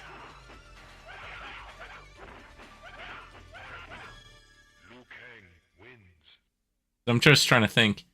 Finally, winning 3 matches against paired adversaries will put you in the ring opposite Goro, a 4-armed, unstoppable titan, half human, half dragon. Yeah, kick his ass, Goro. He's not me. Should Goro be subdued, you'll engage the most deceptive and powerful opponent of all, Shang Tsung, the bloodthirsty emperor, capable of instantly becoming any fighter he chooses. Absolute bonkers. Shang Tsung, and you will have joined unfrequented ranks, those who have battled all adversaries yet survived. Kick his ass. Oh yeah, they get old test your might. Every 5 matches during both 1- and 2-player games, you'll have a chance to test your strength and win bonus points by smashing progressively harder objects. Yeah, smash that diamond. Just like you smash that like button.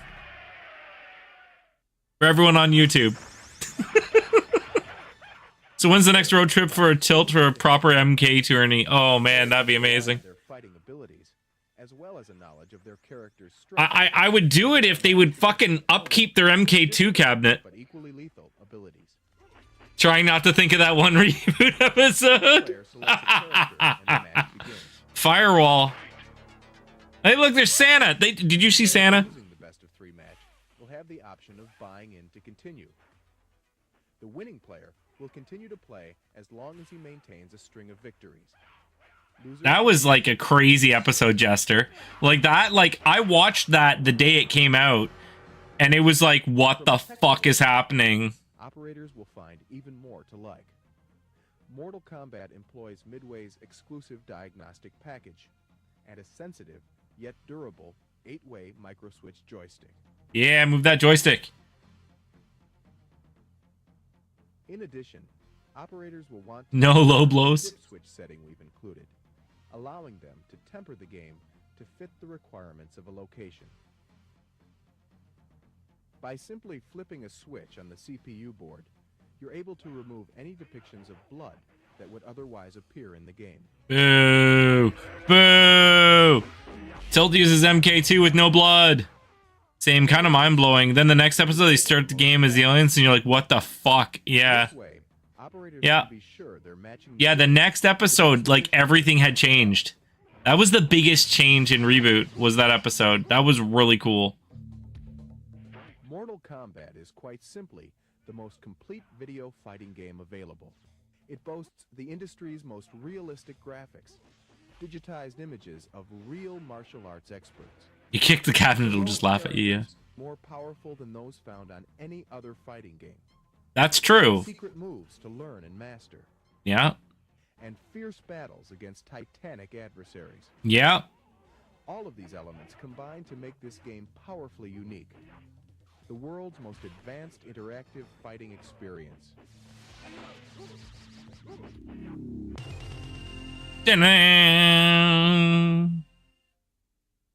That's great. That's a great sales video. I want to buy. I want to buy 10. I'll take 10. Can I have 10? I'm going to buy 10. Very, very cool.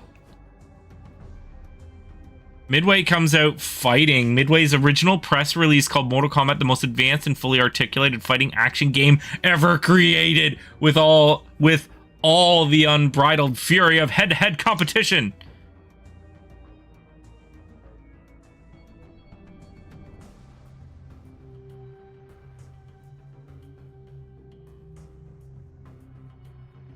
Okay, so this has an amalgamation of all the stuff from the notes we read earlier.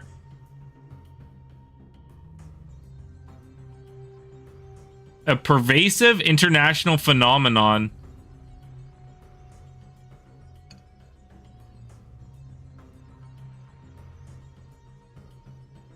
Non-stop action. King of the Hill. Best 2 out of 3 matches determines winners. Test your might. That's so cool. Oops. I missed the last document. Oh, there it is. So yeah, so on the side, I'm really glad they didn't edit this out, but that's Daniel Pesina as Johnny Cage. He was like the guy they pushed for the like the hero they pushed for like a while, and he got like main spotlight because as we discussed earlier, it was supposed to be Jean-Claude Van Damme, and it's crazy because in later versions they removed him due to conflicts with Daniel Pesina over royalties that he wanted. He was suing Midway for royalties for the home console version of Mortal Kombat. He felt like he should be paid more for those as well, even though he did a job as a contractor and fulfilled that in the arcade game they made, but had no agreement signed for home version. So it's just it's a bad situation, unfortunately. Remember, we would get these videos from these guys and got the cabinets the corner store I worked at. The owner would have me watch the videos to him. The MK and Street Fighter were impossible to get. The waiting lists were huge. Oh, I'm sure they were. Mortal Kombat version 1.0, following several rapid internal prototypes, the earliest public version of Mortal Kombat began shipping in August 1992, finding its way to local arcades in the months that followed. Players learn moves through experimentation, making knowledge of secrets social currency. Absolutely.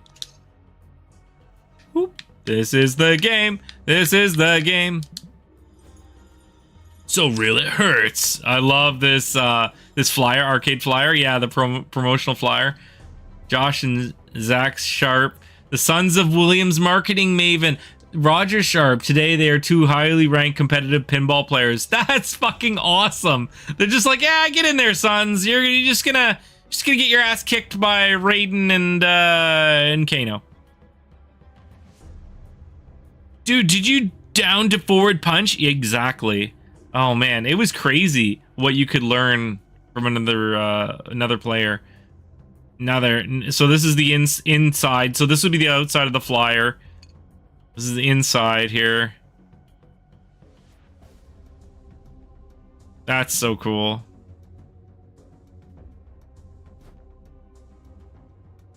Oh, the marquee. A Mortal Kombat marquee, originally backlit and displayed on the top of an arcade cabinet, later signed by Boone and Tobias. Oh, that's cool.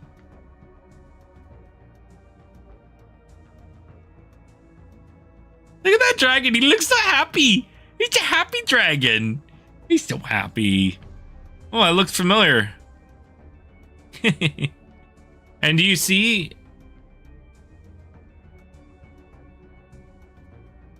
Yeah. No, never mind. Sorry. I was gonna point something out, but I am incorrect. I'm thinking of something else.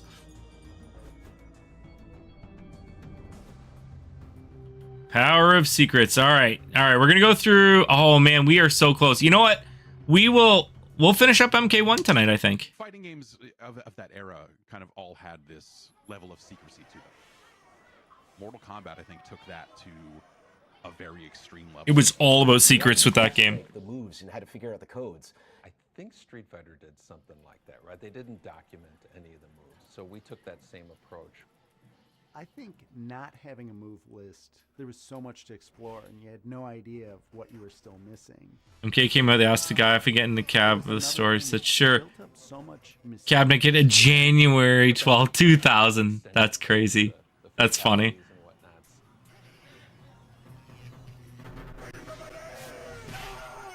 At the end with the character Dizzy, there was a certain amount of, what are you gonna do?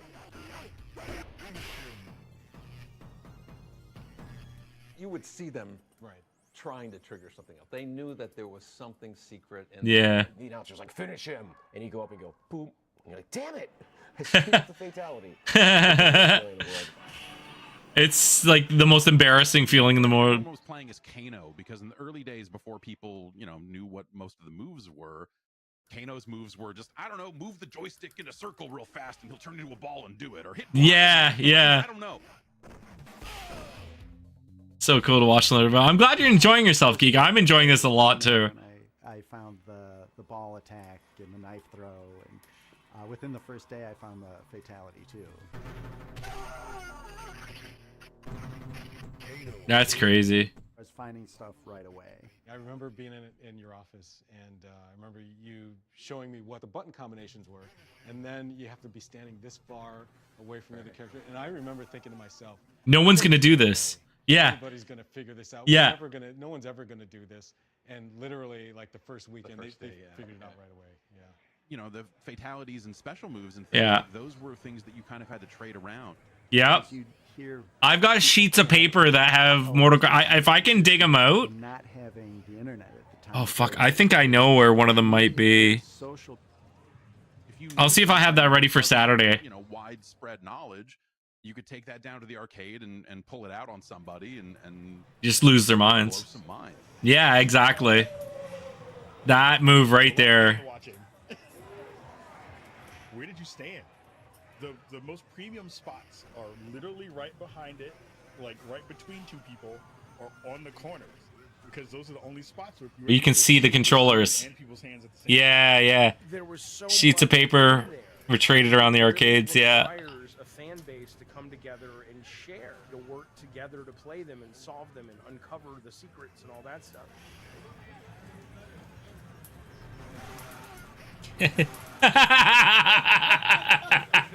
I was always always obsessed with those kinds of things. There's a funny story about the multiple head fatalities. There was this Gamer cred, yeah. rumor that was not true, that there was a character in there called Sheng Long. Yeah, Sheng Long.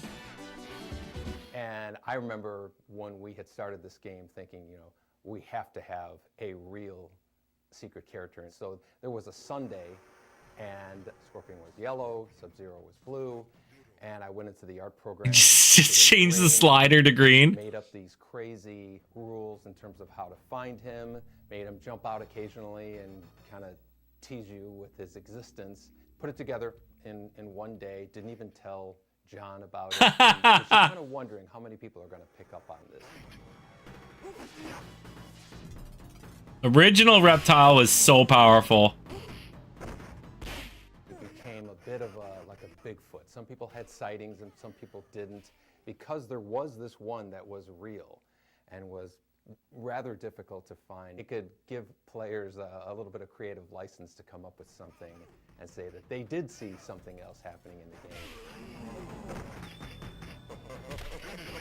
The level of So brutal that happened in those first few Mortal Kombat games kind of corresponds with the rise of the internet, and people started trading around like, hey, here's a list of, I think these are fatalities. Remember going home? That was much later. House, and he had internet. He had a CompuServe account. Oh, that's true. Well, this is early internet. The realm of Mortal Kombat, it was one of the earliest sites I remembered.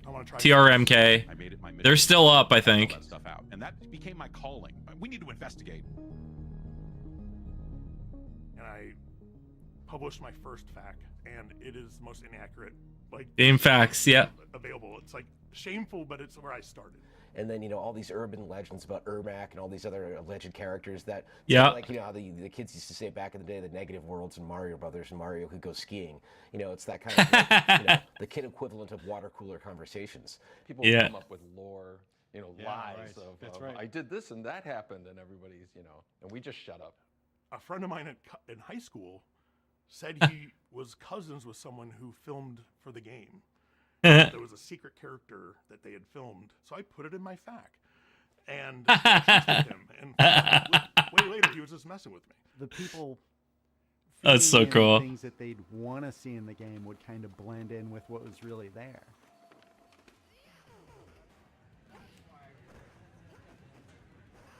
Sometimes you'd see a move and then it was gone. You'd be like, I swear this was in there. Yeah, Really and then you not couldn't there. figure out how to make it happen again. There's no way to capture it.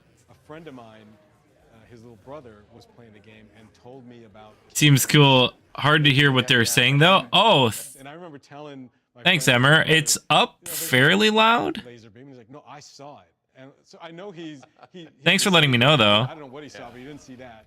This mythology was being built by the player base. I think we understood that pretty early on, and Ed, more than anybody, I think really took advantage of that and kind of messed with the players with hiding stuff in the game. Yeah, I remember somebody found one of Sonya's moves, and I foolishly changed it because I read it on a news group, thinking, yeah, I got the best of that.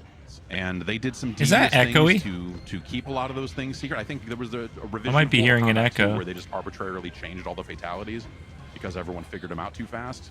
And it's maybe the most devious and mean thing they've ever done. I remember thinking at that No point, echo for yeah, you? this internet thing is You've had no problems? Okay. I turned it up a You bit. can't defeat it. It's just too powerful. One of the fun things about going to an arcade was Thanks for letting me know, though. a lot of people didn't have the internet just yet, so people would show up with their copy of their fax. Developers looking Once through the I was facts and there, asking, I saw wait, someone with that's how we unlock the secret? my Yeah. fax, and I was like, oh, where'd you get that? He's like, oh, the guy who wrote it. Hope you're having a good day, Emmer. And I was like, what do you mean sold it to you? I wrote it. We had a Mortal And Kombat welcome. that John drew. This is such an awesome comic book. I wish I had one of these. It looks so cool. Slide move, He didn't have a slide move. Within a week, I was at I love the rumors. or something arcade, and some guy was playing Sonya. Just keep trying these things, and one of the guys said, what are you looking for? And he goes, I'm looking for Sonya's slide move. And it's like, it doesn't Poor exist. guy was looking for. But we were just adding fuel to that fire. Oh, they've always done that. Went unknown to me until much later in life when walkthroughs on YouTube became a thing, and I was like, whoa. I totally missed a lot of stuff in a lot of games. I'm sure they are, Our geek. secrets were basically replay value, and that was the most important thing for us. Having more to do with the game. Oh, that's cool. I've watched Ketchup and Mustard We before. love the idea of, just this question mark over the game. What else is in there that nobody else has found? Yeah, right?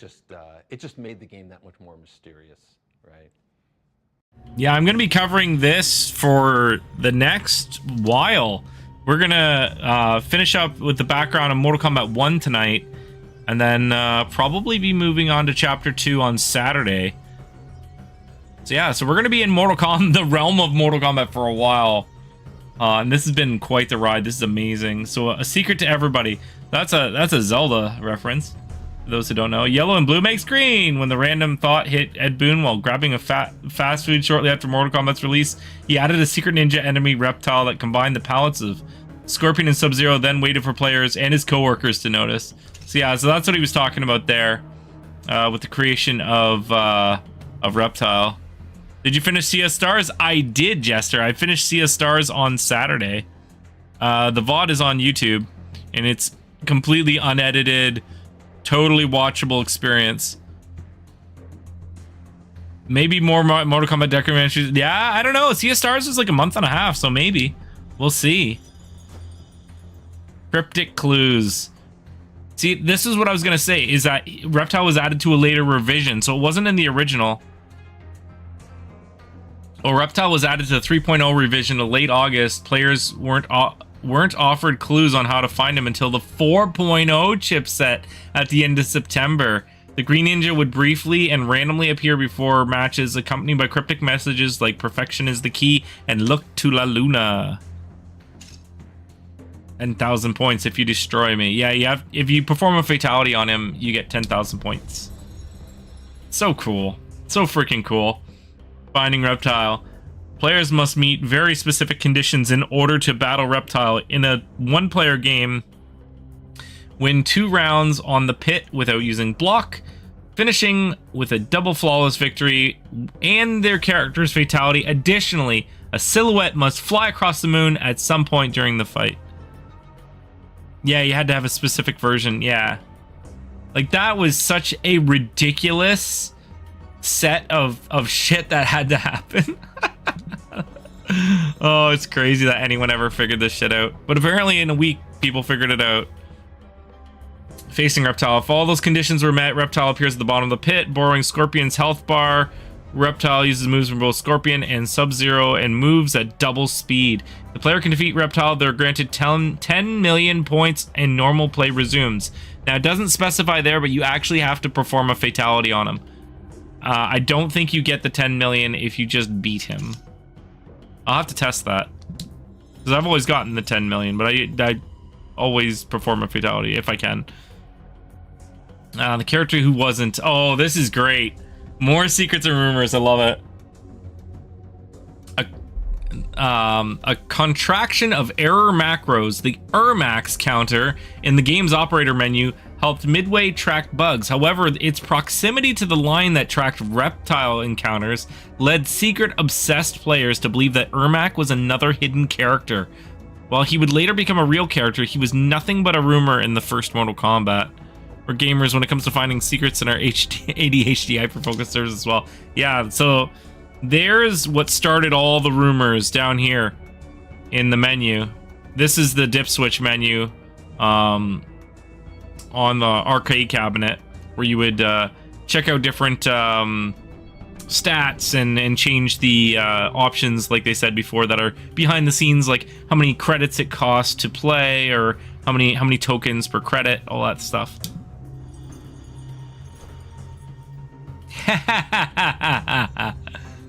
This is not Ermac. Ermac, is that you? No, because Ermac doesn't exist. However, this red-colored ninja was created during the Mortal Kombat development as a palette swap experiment. That's funny. So he was actually created, did not actually. But they did change him to red at some point. That's interesting.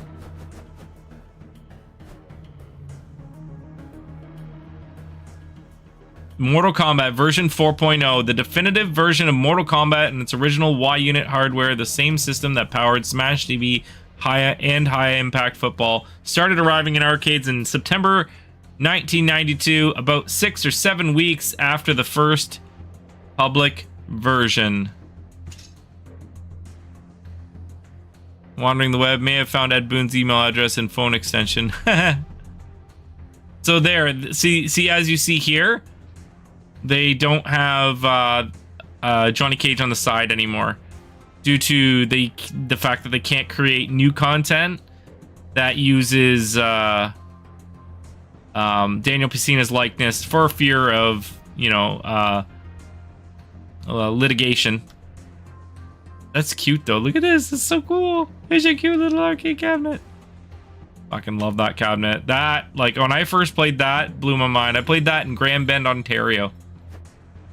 Mortal Mania. Mortal Kombat was an arcade smash. When it entered living rooms, it would gain even more notoriety and no small amount of controversy.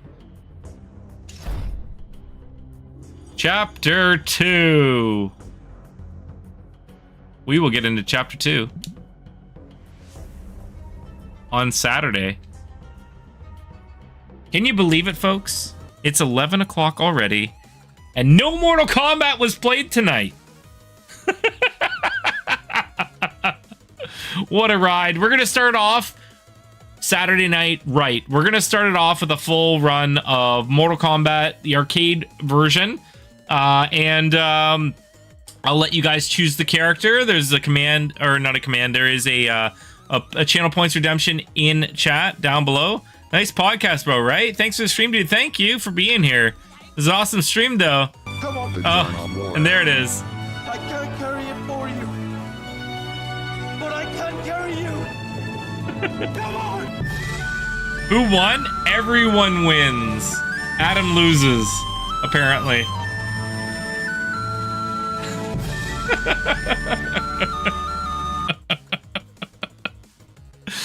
Oh my gosh, thank you so much for being here, everyone. Mods, it has been almost made it, man. You Good almost mods, made cookies. it. Don't you love it when video games say, oh, well, first of all, there's an ad break. So we're gonna go find someone to raid right now.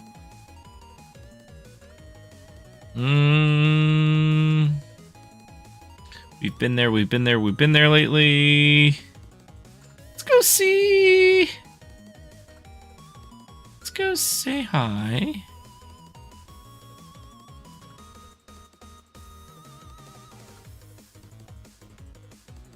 He almost made it. Almost. Thank you for all the support tonight. I appreciate you all being here. We have had such an interesting conversation that has flowed like all night. This was a lot of fun, and there is a lot more to come with this. Like, I thought we were getting close to the end there. I was like, oh no, is that it? But no, there looks like there's a lot more to come. We're gonna go. Thank you very much, Geek. Thank you, everyone. We're gonna go say hi to Burnsy. We haven't said hi to Burnsy in a while. Burnsy's a good friend of the channel. He's a cool dude. He loves James Bond, and he's playing the new First Light game. I know it's a little bit different than what we're doing, but I want to capture some of that joy that he must be feeling right now, because he is a big fucking fan of James Bond. We're gonna go right there now. Let's go home here. Make sure to pop in some sort of, you can pop the raid message there if you like. You can pop in some of the flashing John of War stuffs if you're subbed. You can just say, hey, we're raiding. Oh my gosh, this is great. Whatever you want to do. Thank you very much, everyone. Check me out on my socials in between streams. If you're on YouTube, please make sure to hit the like button. Share the channel with your friends. We're starting to grow a little bit over there, so I do appreciate everyone who's been checking out the streams and checking out my videos. I'll be back on Saturday at the usual time, 9 p.m. Eastern time. In between then, I'll be on the Discord and pretty much, yeah, X Discord. That's usually where I'm at. Until then, be good to yourself, be good to each other, and Mortal Kombat!